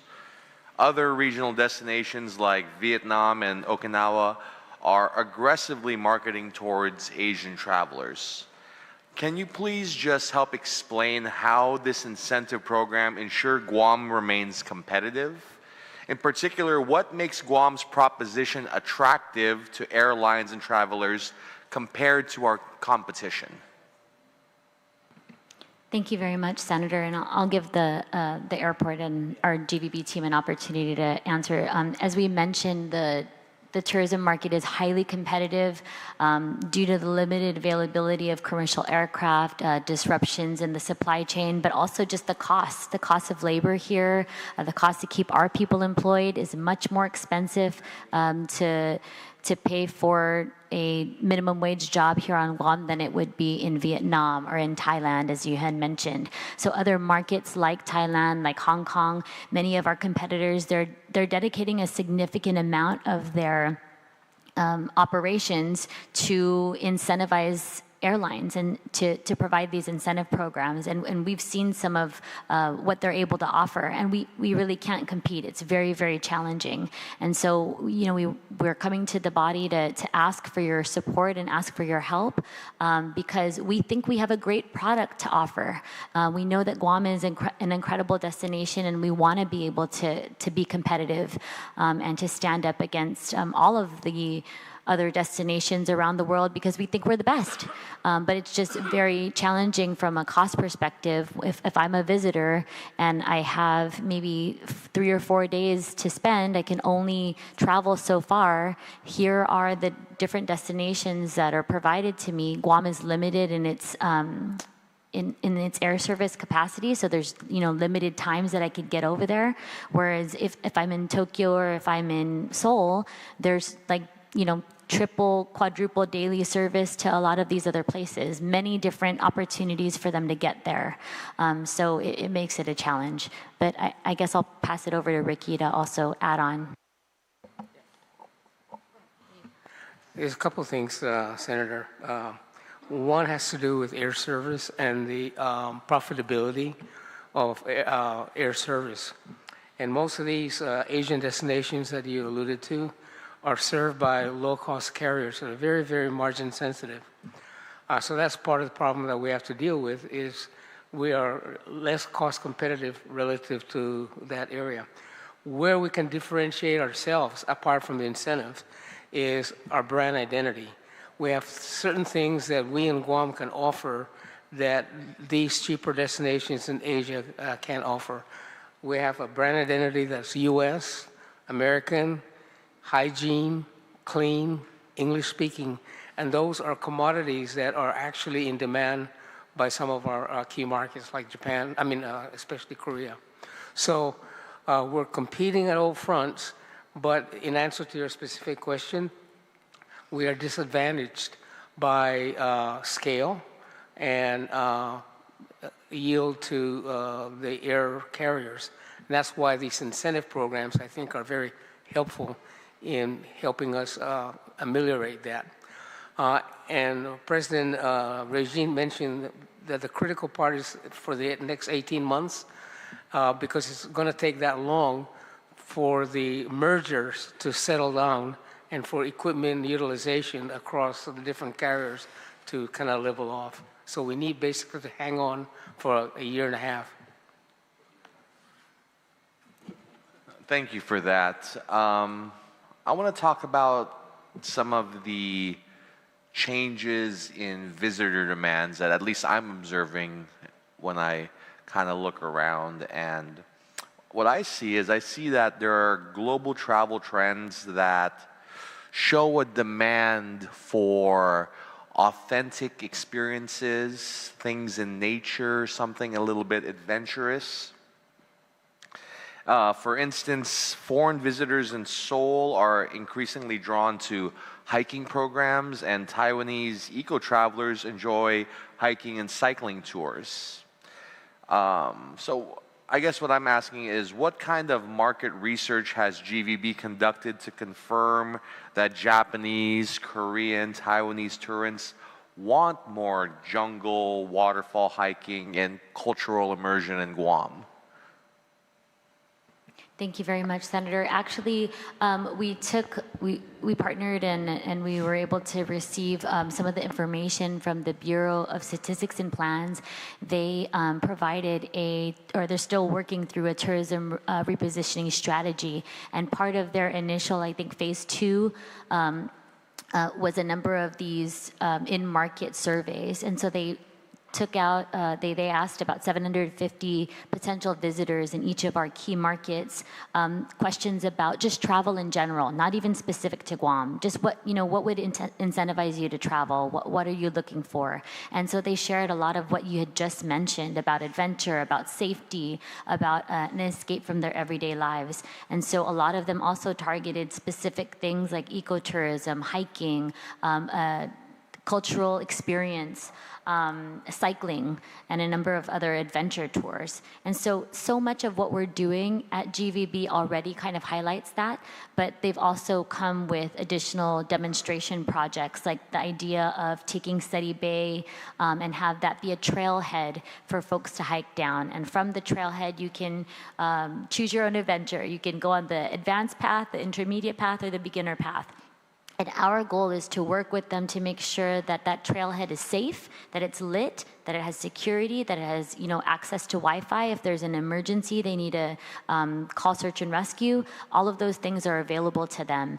And then we work on kind of perfecting that demonstration project and then branching that out to other areas of Guam.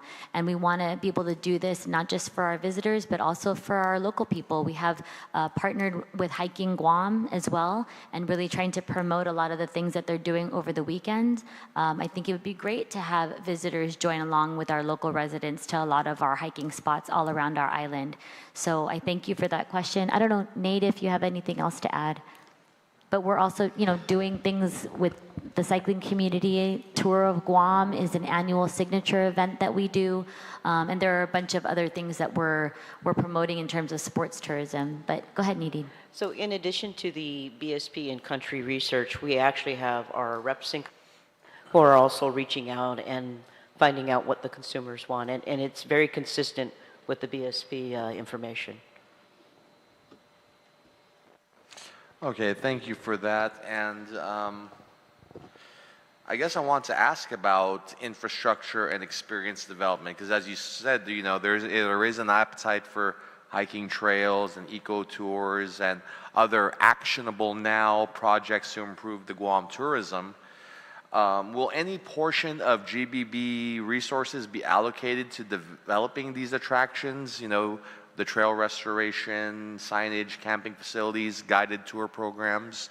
Like, what kind of investment out of the GVB budget are you looking towards these developments? So that's actually part of our destination development part of the budget, and we have existing programs that we cover every single year and have for many, many years, funded through the TAF. But there are a number of other hotel occupancy tax bond projects that were also put off in the first hot bond. So looking forward to funding some of those projects, additional CIP projects in the villages, working with our mayors to get a list from them in terms of what they would want to see in future projects and with potential future funding. Okay, yeah, because earlier when we were in the position talking about the Department of Agriculture, one of the things I spoke about with the Department of Agriculture was my own experience working for that department on the federal level, and how we were as that department. When I wasn't doing firework, I would be working on trails crews, tree planting assignments, various other agriculture projects. But those agriculture projects had a significant impact on state tourism. People came from all over the state to recreate in the forest, out of the Clearwater National Forest. And so I wonder, because when I travel, one of the things I'm most impressed by is bathrooms. Everywhere I go, I'm just amazed when I find an incredible bathroom. And that's kind of the thing that always sticks in my head. Like, the wow factor I got when I went to a Japanese bathroom in the subway was just, never forget that. That was incredible. And so, I'm looking at long-term reforms here, because I know you said that you kind of work fiscal year to fiscal year. But in terms of like a long-term project, I would like something basic, like better accountability over bathrooms. And whether that be done through the Department of Parks and Rec, through the mayor's office, or through GVB, or whatever. I want to find out the best way to get just these very basic things taken care of. and how can we get GVB working in outside the box ways with like the Department of Agriculture to develop campsites, and a lot of these areas that are undeveloped that we don't want developed are just ripe for nature adventure. And so I know that's kind of outside the scope of this conversation now for the immediate bond, but long term, I would like us to be, because the way I see it, the bang for our buck on cleaning our cleaning up our assets and you know, making our sanitation facilities better, that's like 3 benefits for one project. You know, not only do we clean it up for our own local residents, it becomes a marketing point in and of itself, and it's going to be a positive, it's going to elicit positive reviews from the people that come to visit Guam. And so while I appreciate the efforts to push for more incentives, I would also like GVB to be really instrumental in infrastructure maintenance. Thank you, Mr. Chair. Thank you, Senator. Thank you very much, Senator. I wholeheartedly agree with you, and I think that, you know, I used to be a resident of Virginia for a few years when I was living in the DC area, and their parks are incredible. The green spaces are so well maintained. I love bringing my young daughter to the park, and I think clean bathrooms, we're right there with you. We profess to be a family-friendly destination, and sometimes it's really challenging to find a changing table in some of these parks, and it's not clean. And we want it to be clean for our local residents as well as for our visitors. You know, we're committed to working with the Department of Parks and Recreation, DPW, whoever needs to get involved. We're on it. We would love to be able to do all of those things. And then in a previous session, I know, I think it was Senator Barnett that was mentioning about Parks and Rec and how back in the day when we were younger, they had a bunch of youth sports and all of these youth activities. That translates to sports tourism. And so getting that Magaʹhågan pool open and being able to invite over 300 swim teams out of the Philippines who've been begging us to come have a swim meet, we want to be able to provide that for our people. And again, it's bringing all those folks in. They have the accommodations in our hotel rooms. They're eating at our local restaurants, and they're having the time of their lives participating in some of these events, these tourism events. So I wholeheartedly agree with you, and I thank you for your support. Sus Masi. And Senator Perez, you got your 5 minutes. All right. Thank you, Mr. Chair, and good afternoon to the panel here. In looking at your presentation, sorry, I can't see you, but maybe you can hear me.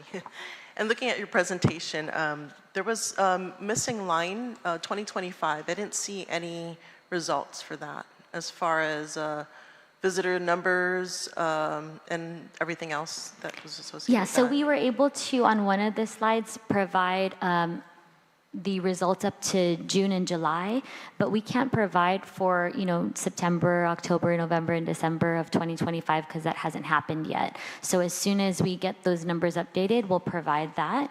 But up to, you know, the end of the fiscal year for the years or the time that hasn't happened yet, we have a projection. And so that's what's shown on the slide. Okay, can you give me those numbers? What are the preliminary numbers? For which one? For 2025, the arrivals, direct impact, and direct impacts.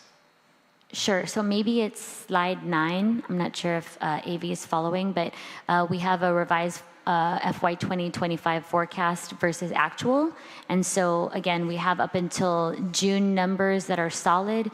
Projected arrivals for June we're at 54,165, and the actual arrivals was 53,515.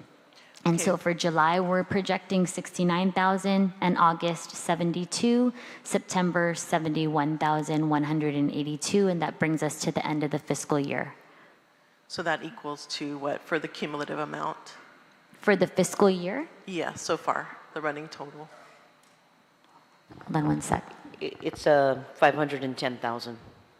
10,000. And then we have 3 more months to go, is that right? Correct. And that would be, if we're running on, let's say, the last 3 months, that would bring us up to what? Or what would you, I mean, you projected at what level for those 3 months? So usually the summer is strong. So July, August has been good arrival months. So those numbers are generally higher. And so if you add So the we're- projected with the cumulative, So we're looking at somewhere between our conservative and our moderate number, so about 750 to 785,000. 750 to 800, 785. Sorry, 750 to 800, 785. 785,000. Okay. All right. So, and what are your other numbers as far as demand, direct traveler demand, total economic impact, jobs supported, income tax generated? Do you have those cumulative amounts right now? So if we go to slide 4, we have it for 2024, which is a completed year. Yeah, I'm asking for this year, this cumulative total. Yeah, that hasn't been completed yet, Senator. So we're still, we're expecting a final report for 2024 in the next few weeks. And then once 2025 is completed, then they'll be able to do those calculations. Okay, so but we don't have a running total as of today. These are actually not numbers from the Visitors Bureau. They're numbers that are from Oxford Economics. So they're preliminary estimates for the economic report from 2024. And then, you know, as we provide additional arrival numbers and our actuals, then we submit that to them, and they're able to pull from a number of different data sources to provide this number. But these are, again, preliminary estimates. Nate, do you have anything to add? I was just going to add that it was different data sources. So Department of Labor, Rev and Tax, it's all different sources, and they're all on different timelines. So really, this report is not completed until the next fiscal year. Yeah. This is an aggregated summary of what they call the tourism satellite accounting, where they measure direct spending, indirect spending, and induced spending. And that's how they calculate the total number. So we can probably extrapolate on an annual basis, you know, and annualize it after we get all the numbers in. Okay, yeah, because that'll be great, because I know you have projected amounts, and I just want to see how close it is to what is actually running based on the $11 million investment. Yeah. Right? Yes. Okay. And so how many years were, I guess, for the lapsed funds of $11 million, how many years was that to collect that $11 million? Sure. Thank you, Senator, for the question. To answer that, it's actually from 2 fiscal years, and more precisely, it's actually driven by the excess TAF collected in FY 2023 and FY 2024. The reason they became lapsed is mainly due to the timing of when it was collected. These are excess TAF, so once the TAF has met its financial obligation for the fiscal year, any additional funds will be given to GVB. Also, depending on when those funds are generated, historically in FY 2023, we've collected them in September and October of the next fiscal year, December of the next fiscal year. So really, they do really lapse in nature. FY 2024, we collected them in October and December. So it's just really the timing of when we collected the cash and how it's been being recorded. And so remind me, what budget did we give you those years? The lapsing provision, it was in the FY 2023 budget law, and the same language was being used in 2024. Yeah, but what was your budget for 23 and 24? And then, of course, the lapse is basically what you overperformed for those years, correct? 2023, just off the top of my head, I think was 24 million. And 2024 was, I believe, 27 million. Okay, and so basically the lapse, $11 million is on top of that. That's correct. Okay, and which one performed better? Was it 23 or 24? 23 performed better because they projected a little bit lower, more conservative projections, so we were able to collect more excess TAF. Okay, how much was the lapse there? 7.7 million. 7 point what? 7. Okay, and so the remainder is 3.8, 3.3? Well, the TAF collected in 2024 was 6.9 million. Collectively, those were 14 million. Sorry, TAF was 16 million? No, the excess TAF collected in 2023 and 2024 collectively was 14.7 million. Okay, 14 point, okay. And so then in 2024, it was another 7 million. Yes, that's correct. Okay. All right. I guess my next question is, we definitely want tourism to recover, right? And one of the biggest impacts we're seeing is currency from like the markets, our key markets, such as Japan especially.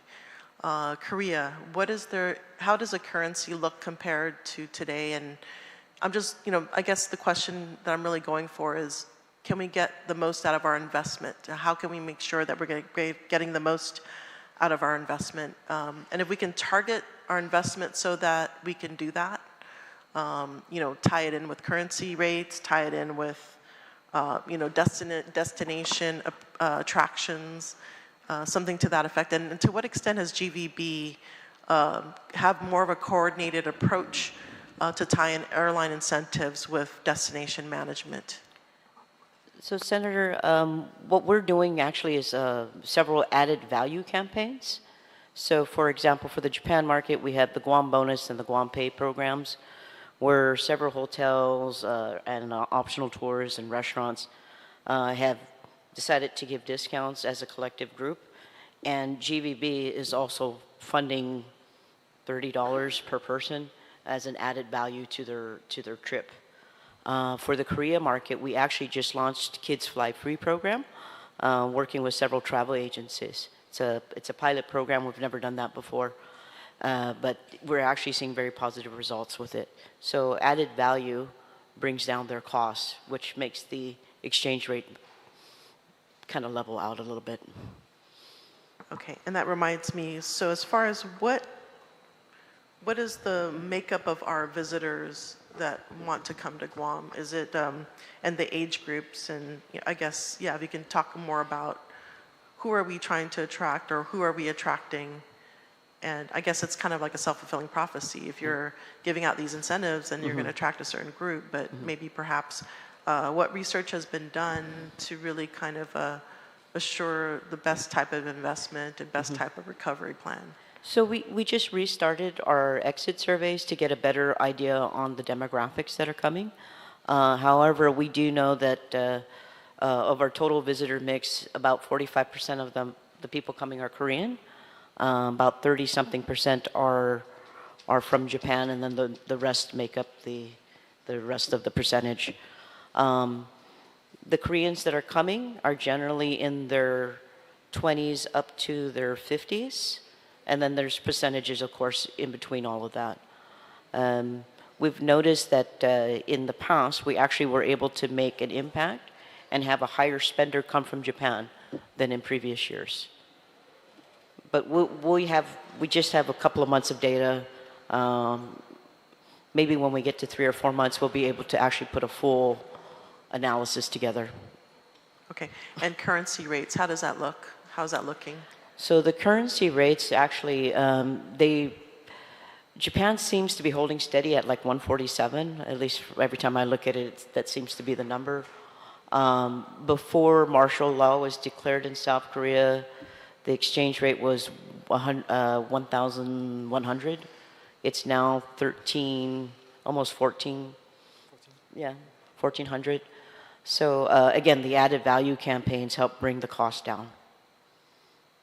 So just increase in currency rate, that means it costs them more to come to Guam. Okay, so it's not looking good then. Yes, that's why we have the added value campaigns. Okay, so... And if I may, I actually want to thank the hotels because particularly for the Korea market, we have several late night or early morning arriving flights, and the hotels have really stepped up and giving free check-in to several people coming in those time frames.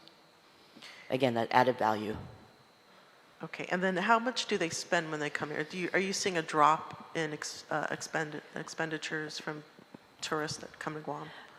Again, we only have a couple months, so what I saw, in comparison to 2019 when the exchange rate was better, I did see a slight decrease of about maybe $20, $30, but it's only a couple of months of data. It's a little hard to say that that's a fact. So that's per visitor. You're seeing a drop per visitor?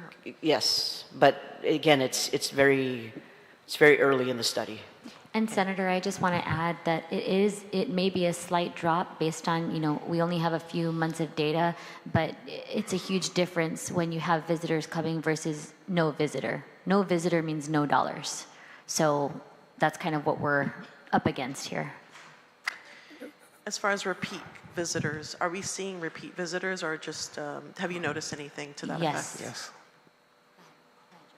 Yes, we're seeing a number of repeat visitors, particularly families from Korea. And going back to the original point about spending, actually the Koreans we have a better yield per visitor from Korea, simply because they tend to stay like a day longer than the normal tourists coming from Japan. Our best yielding customer is really the Taiwanese customer, about 2-3 times better spending. The problem is we don't have enough of them here yet. Okay. And also, Senator, one thing I'll mention is we've been seeing a trend of kind of these multi-generational visits. So we have family visitors that include a grandparent, parents, and their children. So we want to make sure that we're providing options for every age and stage. How about is there any more retirement age groups? Have you done any research on that? Yes, we have. Actually, we brought out a group called the New Gray out of Korea. So it was a fun group. Anyway, so appealing to the older traveler or the more active senior. We've seen very positive responses from their content. Yeah, I'm sure they're very nurturing. Yeah. But as far as cultivating new target groups, I mean, it almost seems, I mean, we're limited. It looks like we're limited in the target groups, and I'm wondering what efforts has GVB done to expand that so all our eggs are not in one basket. Absolutely. Right? So before, for the Korea market, we really were going after the younger segment. This year, we actually expanded, or I should say in the last couple of years, we expanded to include the senior market. And we're really expanding what we're doing in the educational market. Before, it was just a side bonus for them coming, but now it's a major target of ours for educational tourism. Hot bonds, somebody mentioned that. How much money is available?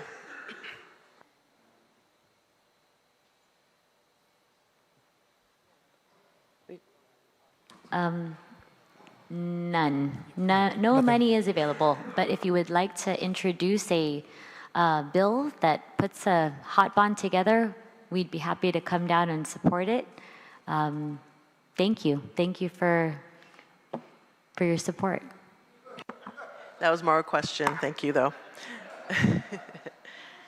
Okay, looks like time has run out. Thank you, Senator. It's your time. Ranking member, Senator Tina Rose Muñoz-Barnes, you're recognized. Si Dios Masi, Mr. Chair, and I really appreciate the opportunity to ask some of my questions as I was listening to the presentation and just knowing that, yeah, there is going to be more room for Uncle Jerry up there to maybe do more senior traveling. Just a side joke, Uncle Jerry. But anyways, I did have several questions here, and as I look at one of the items on my questionnaire here was like the return of investment for the $2 million appropriation that we would be providing. And as I looked and wrote down the notes for arrivals from 671,000 to almost 1 million. Our job opportunities were presently at 12,692 up to 18,927. Our economic impact from 1.3 billion to 1.9 billion. Our taxes from 304 million up to 506 million. I'm really, really appreciative that the numbers are coming back. Uncle Jerry, you and I know that we were, as the oversight chair in the past, we were literally pre-pandemic days looking at hitting that 2 million traveler mark, right, coming to our island, and we got hit back to back, but we keep trying and we don't stop. We're resilient and we move forward. So looking at these numbers, what form will these incentives take? Will they be in discounts to the end consumer, or will they be additional seats sold at the normal market rate? And I bring those two up because you did talk about it earlier, and if there's anything to give to the end consumer, you know, let us know. Absolutely, Senator, and thank you so much. And I also just want to thank you for your previous leadership.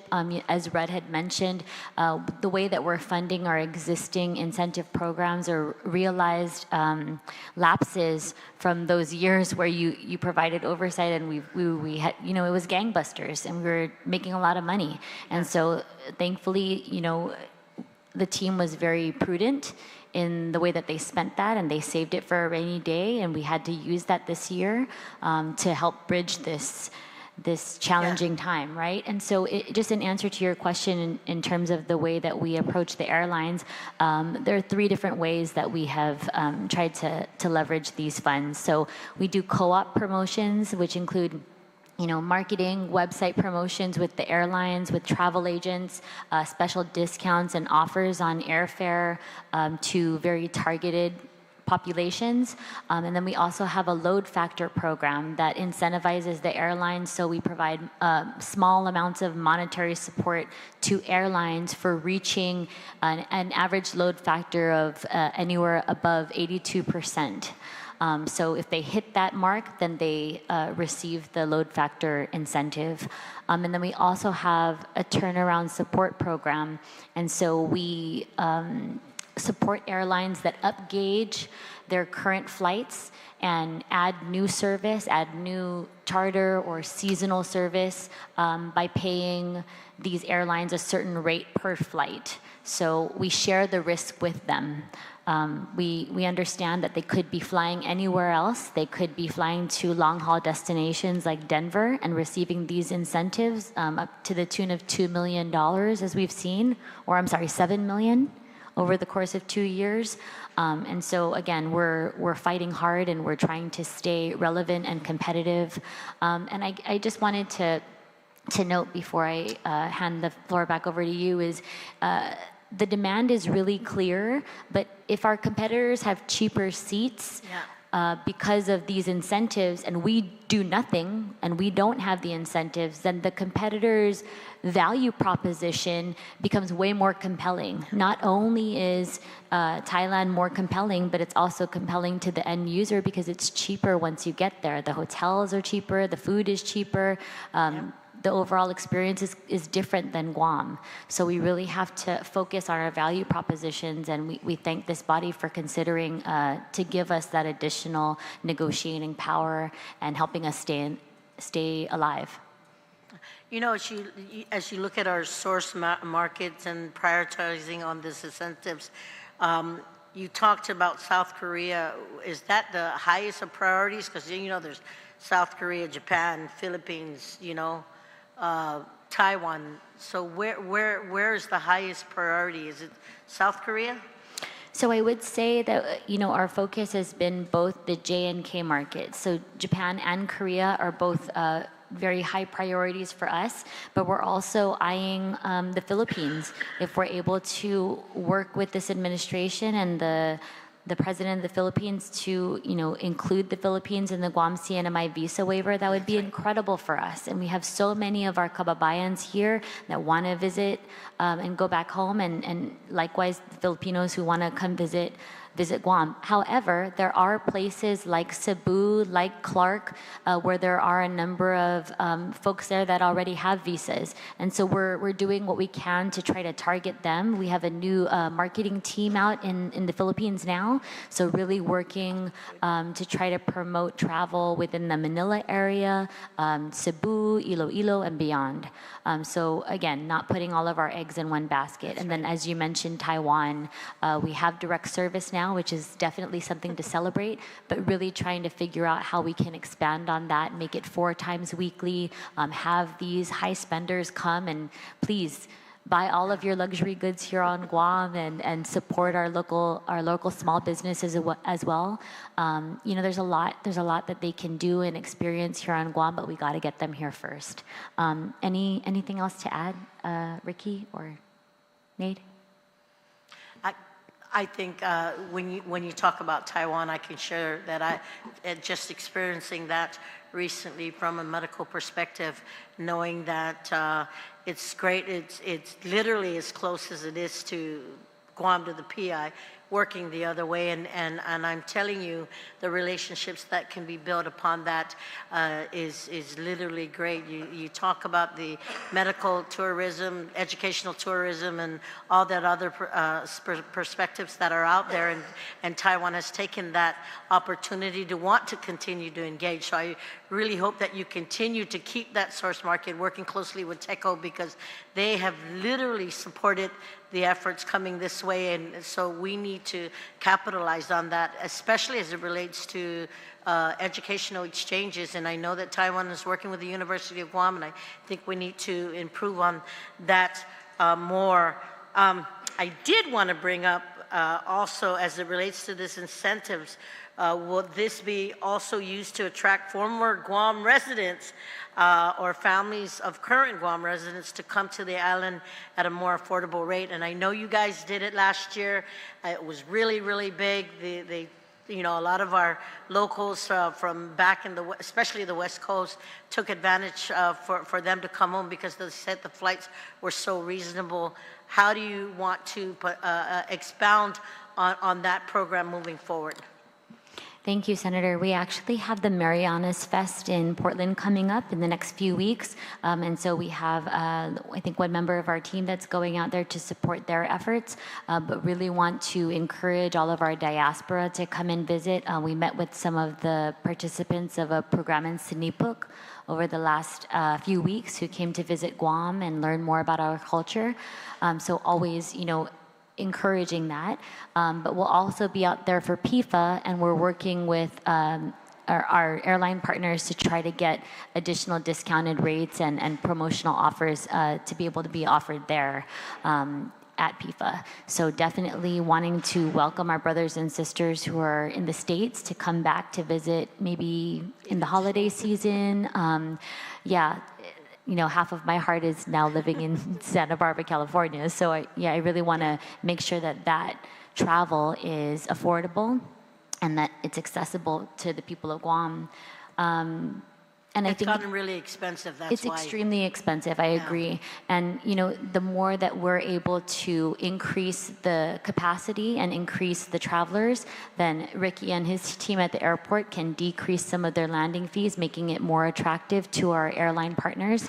Again, and so they'll hopefully maintain that and pass that savings on to the consumer. That's, you know, really our goal. But just to jump back to something that you said about Taiwan, you know, we had a recent mission there with the governor, and the president of Taiwan also communicated directly to us. He was asking me about, you know, about tourism, and he shared with us that one of his goals in his administration is by 2030 to have Taiwan, to have English be the second language, second official language in Taiwan. So he's really seeing Guam as a partner for educational tourism, and for them to learn English in Taiwan and then come to Guam to practice their American English. And so we're really looking at, with our partners at UOG and GCC, to take advantage of the existing programs, but even build on that and really have educational tourism be a huge part of what we do. Especially since I truly believe in my heart that both the University of Guam and the Guam Community College are the educational gem for this part of the Blue Continent. So thank you for that. And then just one last question, as it relates, you did tap into it a little bit, and maybe getting Dr. Rick's perspective on this is how are GVB's airline incentives more flexible than the ones allowed to be offered by the airport authority, and what combination have you guys worked on these efforts? Because I think that this component is really, really critical to making it more attractive to bring more of the tourist folks in. Any one of you guys up there? Sorry, Senator, could you just repeat? Yeah. What are GVB's airline incentives? How are GVB's airline incentives more flexible than the ones allowed to be offered by the airport? Yeah, I can take that, Senator. Thanks for the question. Of course, the airport is restricted by FAA policy, so we can only provide discounts on fees that we charge. We can't cut checks to airlines. As I understand GVB, they don't fall under FAA requirements, and so they're able to, as you've heard, all of the different types of incentives, they can insert and utilize incentives at different parts of the supply chain, whether it's at the airline, at the tour travel agency level, and so forth. So they have a lot more flexibility. Thank you, Doc, for that. You know, I did say one last question, but just to throw this in as a monkey wrench based on what we've worked on before, I know that many years ago, pre-pandemic, we looked at the cruise industry, and is that thing still on your radar? Because we understand that within this Pacific region and including how Hawaii is trying to bounce back, where are we at in as far as the cruise industry? Thank you very much for that question, Senator. And actually, just earlier today, I got an email from a gentleman who's the vice chair of the PATA Micronesia chapter. And so asking primarily about that and really trying to re-up some of our conversations and resurrect our efforts to initiate Micronesia Cruise Line. And so those discussions are happening. We have, I guess they had preliminary discussions with the port. And so just trying to work together with us, with GVB, with GITA, and the port and our oversight chair to really see how what we can do to make this happen and what resources would be needed to expand on that. Because we do welcome a number of visitors from the cruise lines over the course of the year. And I think Nadine might have a list of how many we've had over the past year. But, you know, it's definitely a part of our overall strategy. So we need to do a better job of making sure that, you know, once we welcome them here, it's easy for them to get around, and that it's just a better system. Thank you, Ranking Member. Oh, sorry. Go ahead, Nadine. Yeah, thank you. So, Senator, if I may, I believe we've had about 6 cruise ships come in, and each one had ranging from 1,000 up to 5,000 passengers per ship. So really good potential for that, but we really want to work with our brothers and sisters in Micronesia and make sure that we're promoting us as a region, because there's no reason why they can't enjoy sailing around this entire area and get a different experience, a different cultural experience per island. Truly appreciate that. And Mr. Chair, in the efforts of working closely with this chapter, I just want to say I will support GVB's efforts so that we can truly bring back the numbers that we used to have pre-pandemic. Sizos Masi. Sizos Masi, Ranking Member Tina Rose Munoz Barnes, Senator San Augustine, you're recognized. Thank you, Mr. Chairman. First, I'd like to thank everyone for being here today. You know, some of my colleagues and some other folks also have always said, we could use the 10 million somewhere else, you know, help the local agency. But you know what? They seem to forget that at one time, GVB was the key. Everybody talked about it. Our third leg. Ooh, now it's like, no, the third leg can do it on its own. It doesn't work that way. They seem to forget that. And you know, and I like your analogy, President or CEO Regine. You said earlier that an ounce of prevention yields a pound of cure. That's true. And everybody needs to understand that. The 10 million for you folks, you know, we need to help you guys grow. Gosh, when they talked about pre-pandemic, over 1 million passengers, yeah, nay. But everywhere around the world, the COVID hit everybody. Not just Guam. Everybody got hit. And sure, there's some destinations that have recovered. Yeah, nay, sir, they got plenty money, nay. They can recover. They got, you know, Frank will tell you this. You go to Hawaii, you got all the different airlines going in and out of Hawaii. You go anywhere else in the nation, all the different, Guam, how many do we have? 2, 3? Frank? 1. United, right? But no, but we have, but we need to, that needs to grow. And you know, and I believe in that, is that we just need to help you guys. I'm sure that your chair, your oversight chair, Senator Lujan, is going to be watching you guys. And you know, I'm not going to tell you guys what you need to do, because that's your job. You guys are the expert. Tell us how we can help you. That's the way we should be doing business. not telling you what you should do, because otherwise then we should be working at GVB. Okay, they're two different sides of the street, okay? And you know, tourism works and affects everyone, from the government sector to the private sector. And I believe we need to support this so we can continue to bring in the tourism who and when they enjoy the island will go back home and tell their family and friends how Guam is worth visiting. You know, a lot of people always tell me this, how many people are returning? I'd like to know how many of them are enjoying Guam first. Because somebody may be returning because he's doing business on Guam, not because he is enjoying Guam, or enjoying Guam because of the industry, business industry.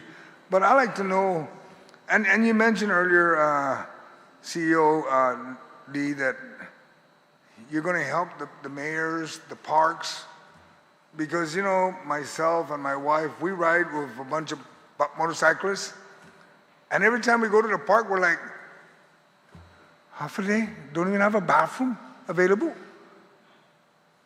Can you imagine if the local folks can't even get to the restroom? Imagine the tourists that are driving around saying, no restroom? Okay. The next one is that I know you're going to help the parks, get the parks cleaned up, because then the local people will go out there and start selling their goods at the parks. Then the tourism are going to say, if you want to find these goods, go to Maga̍hhågan. Want to find these goods? Go to Inran. Go to the different villages because you're going to find them. We just need to help you guys continue to grow the industry, and that's what I look forward to doing. And with that, Mr. Chairman, thank you very much.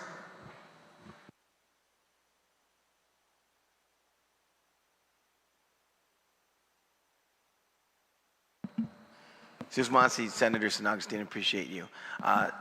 Vice Speaker Toniata. Thank you, Mr. Chair. He should have just finished his minute and 19 seconds. He's good. Yeah. No, I appreciate the panel coming down here this afternoon, and you know, questions were asked and answered by my colleagues. And I think what it is that the bottom line is we just need to get tourism revived.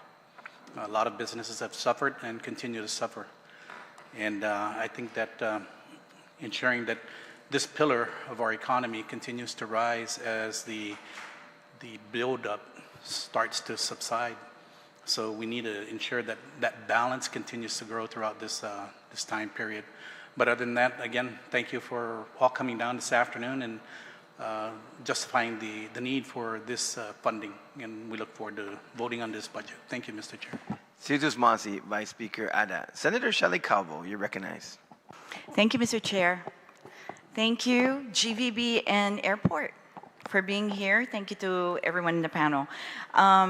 I really don't have any question. This is a race to speak less, no, just kidding, and more efficient here in the back. But most of our colleagues in the front already addressed everything, and we've been discussing this initiative since last year. So we all understand that it is critical that we support such initiative. You know, I commend GVB for keeping, you know, this bureau keeps a connection to the global stage, you know, and I do understand that we really need to bring back our tourism, so we must exert all efforts. You know, we can't give up now, right? We have to ensure that we still harness whatever we can in terms of tourism, because like everybody said, it's a third pillar, and we're going to be lopsided if that one pillar is not working. And sure, military is bringing in a lot of you know, good things in Guam at the moment, but you know, like all things, it will end after a couple of years. But this initiative is, I think, very much supported by many of our colleagues and our community. And I look forward to seeing our tourism industry go back. And I'd like to commend you guys for that new what do you call that on Sundays? I saw it. The Tumon Night Market. I love it. There were so many people last Sunday. I went in Tumon area. So that's an incredible initiative because it's not only for our tourists, but it's for our local population. So while waiting for the tourism to come back up, at least we have something for our local people. The only thing that I would say probably is I wanted to see more vigilance in upping up our backyard. It's kind of like when we invite visitors to our home, we prepare, we clean. We want to make sure that our visitors are actually welcome properly and they're comfortable. So I think that initiative should also be pushed, as well as the cultural aspect, because that's what we want to sell in the global stage, right? But on that note, I just wanted to commend you guys and thank you for continuously fighting to keep tourism alive in our island. And on that note, thank you, Mr. Chair. Masi, Senator Cabo. Senator Calvo, I just want to say thank you so much for attending some of our meetings and for being there when we were discussing this plan. A question was asked earlier about if our boards have supported this plan, and I just want to reiterate the Tumon Night Market is one of those things that was brought forward by our recovery committee. It's a lot like a barbecue block party that we've had in the past, and we've enjoyed a lot of success with that. So we wanted to bring it forward and really focus on driving arrivals, but increasing local participation in the industry is our priority. So I want to thank you for helping to point that out and for your support to Masi. Masi. Senator Taidagui, you recognize? Thank you, Mr. Chair, and half a day to GVB, and half a day, of course, to the airport. I'm just trying to look over here. CEO Bisco Lee, on page 5 of your printout, to try to put my head around this, it's saying that the difference, if we don't do this, whether we do this, and it says 2026. So if we don't do this, we will lose out at $166 million. Is that correct? Yes, that's the delta for with and without incentives, and it's for fiscal year 26 that we're discussing. So I've always been a destination management kind of person. I mean, when I was a deputy general manager at GVB, that was my go-to. That's what I worked on constantly. And I think it was very important because I think, the word of mouth nowadays and even on social media, people are sending these pictures home. They're doing their own videos, their own media, and travel blogs are sending it out all over. It becomes, it's viral right away. So when we have certain things in our, island that are not very pleasant, or things that are, falling apart, or a video of someone going into the Guam Memorial Hospital because they got stung by a jellyfish and having to deal with that, it doesn't look good at all. So we don't want that reputation. And I think destination management is really important. My question, the full $10 million, it said earlier that it's only going to be made for airline incentives. That's what I heard. I just want you to concur to that. Okay, Senator, thank you for your question. So just going back to slides 16 and 17. So we're actually looking at direct air service subsidy to make good on our commitment that the airport made to Korean carriers. So that's a direct air service subsidy out of Korea. And then for Japan, we're focusing on direct air service subsidy as well, so the incentives to secure a low-cost carrier service, and then also additional marketing funds. And so what's listed there on slide 17 is the FY19 Japan budget was at $8 million. What we're dealing with in this fiscal year, Senator, is $4.4 million. So we're asking for 5.7 for Japan, and that will be incentives for the airlines and marketing dollars for... But nothing for a destination. So a lot of what we have in the existing GVB budget already covers destination development. How much are you putting toward destination management? Sorry, I'm going to hand Yeah, thank you. I'll hand it over to our CFO.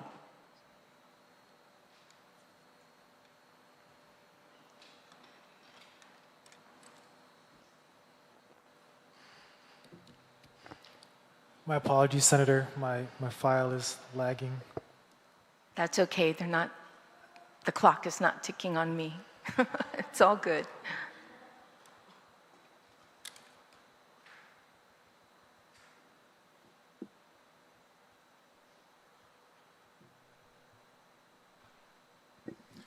From destination management, we're allocating 1.6 million next fiscal year.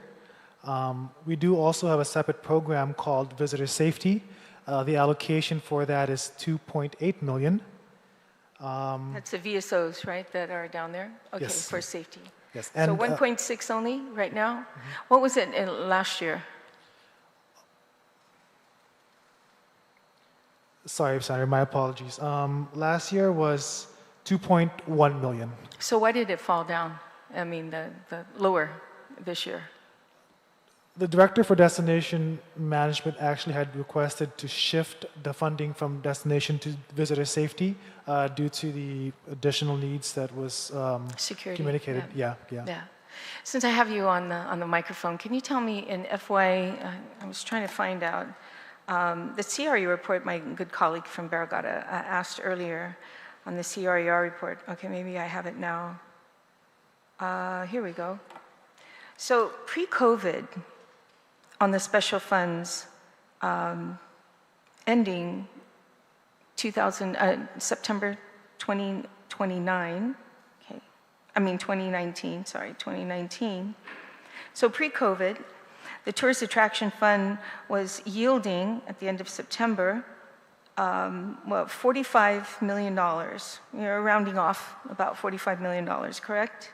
I mean, I don't know, you have to look it up, but it does say that. So it's about $45 million. Okay. Today, the CRER report is tracking in 2024 for Tourist Attraction Fund at $33 million. And then we are anticipating that the end of FY25, we are tracking 29 million, which we're kind of short about 6 million, but we still have one of the highest income of Tourist Attraction Fund taxes for July, August, September coming in. So we may just reach that 33 million plus, right? The anticipated. So how far are we from pre-COVID numbers in 2019 of 45 million to where we are today?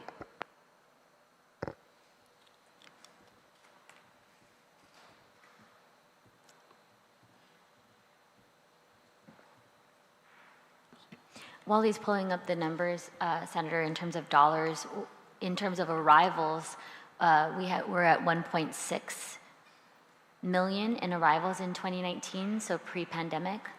And then at the end of 2024, we were looking at 739,145. Yeah. So I mean, but on as far as the tourist, 43%.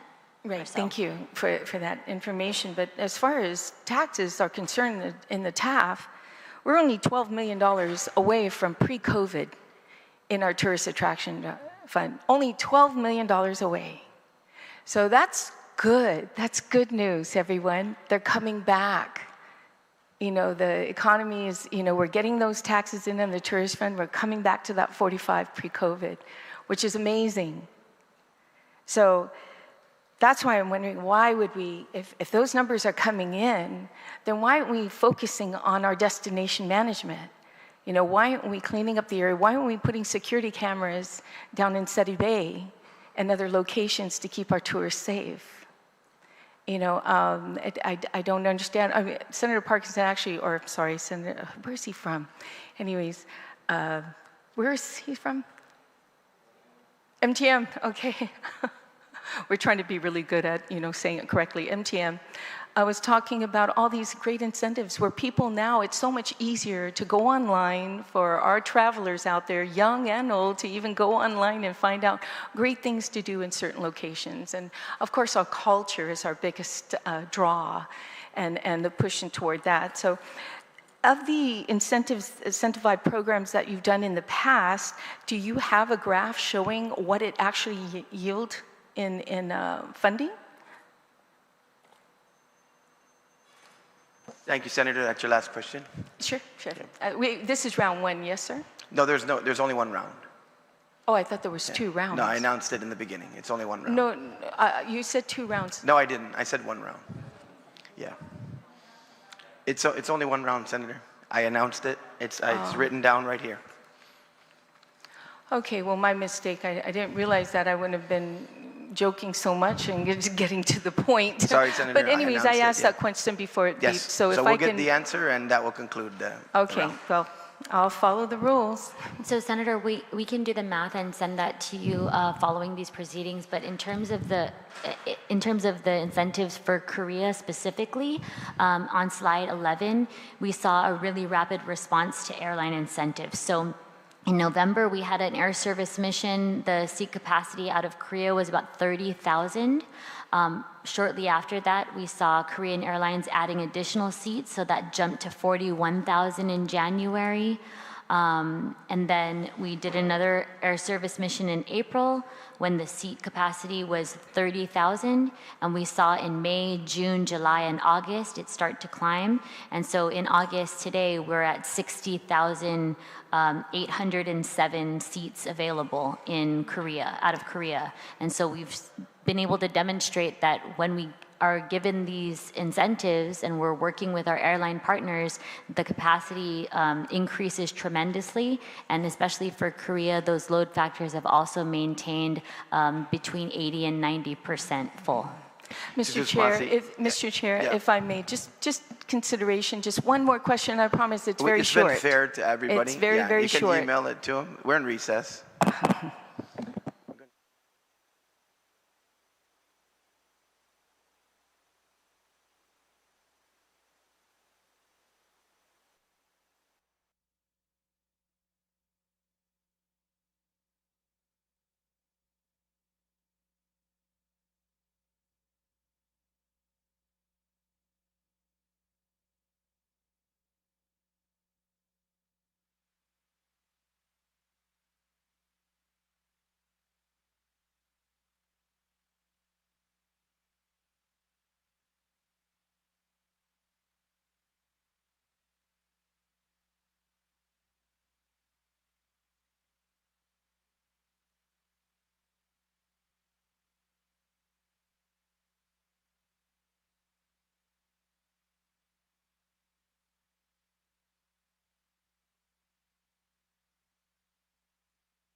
The committee of the whole is back in order. We're going to be going to the chapter now for 2 rounds of question, or, I mean, I'm sorry.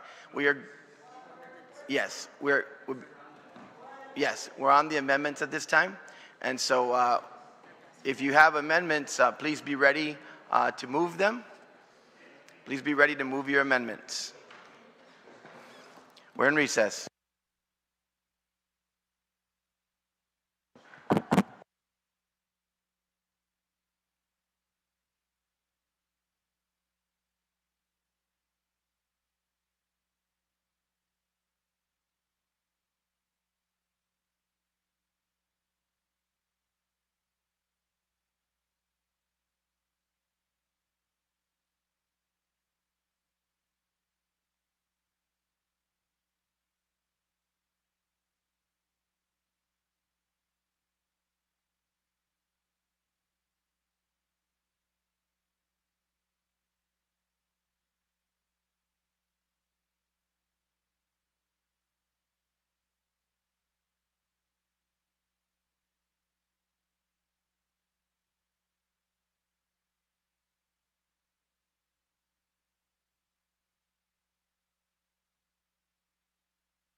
Committee of the Whole is called back to order.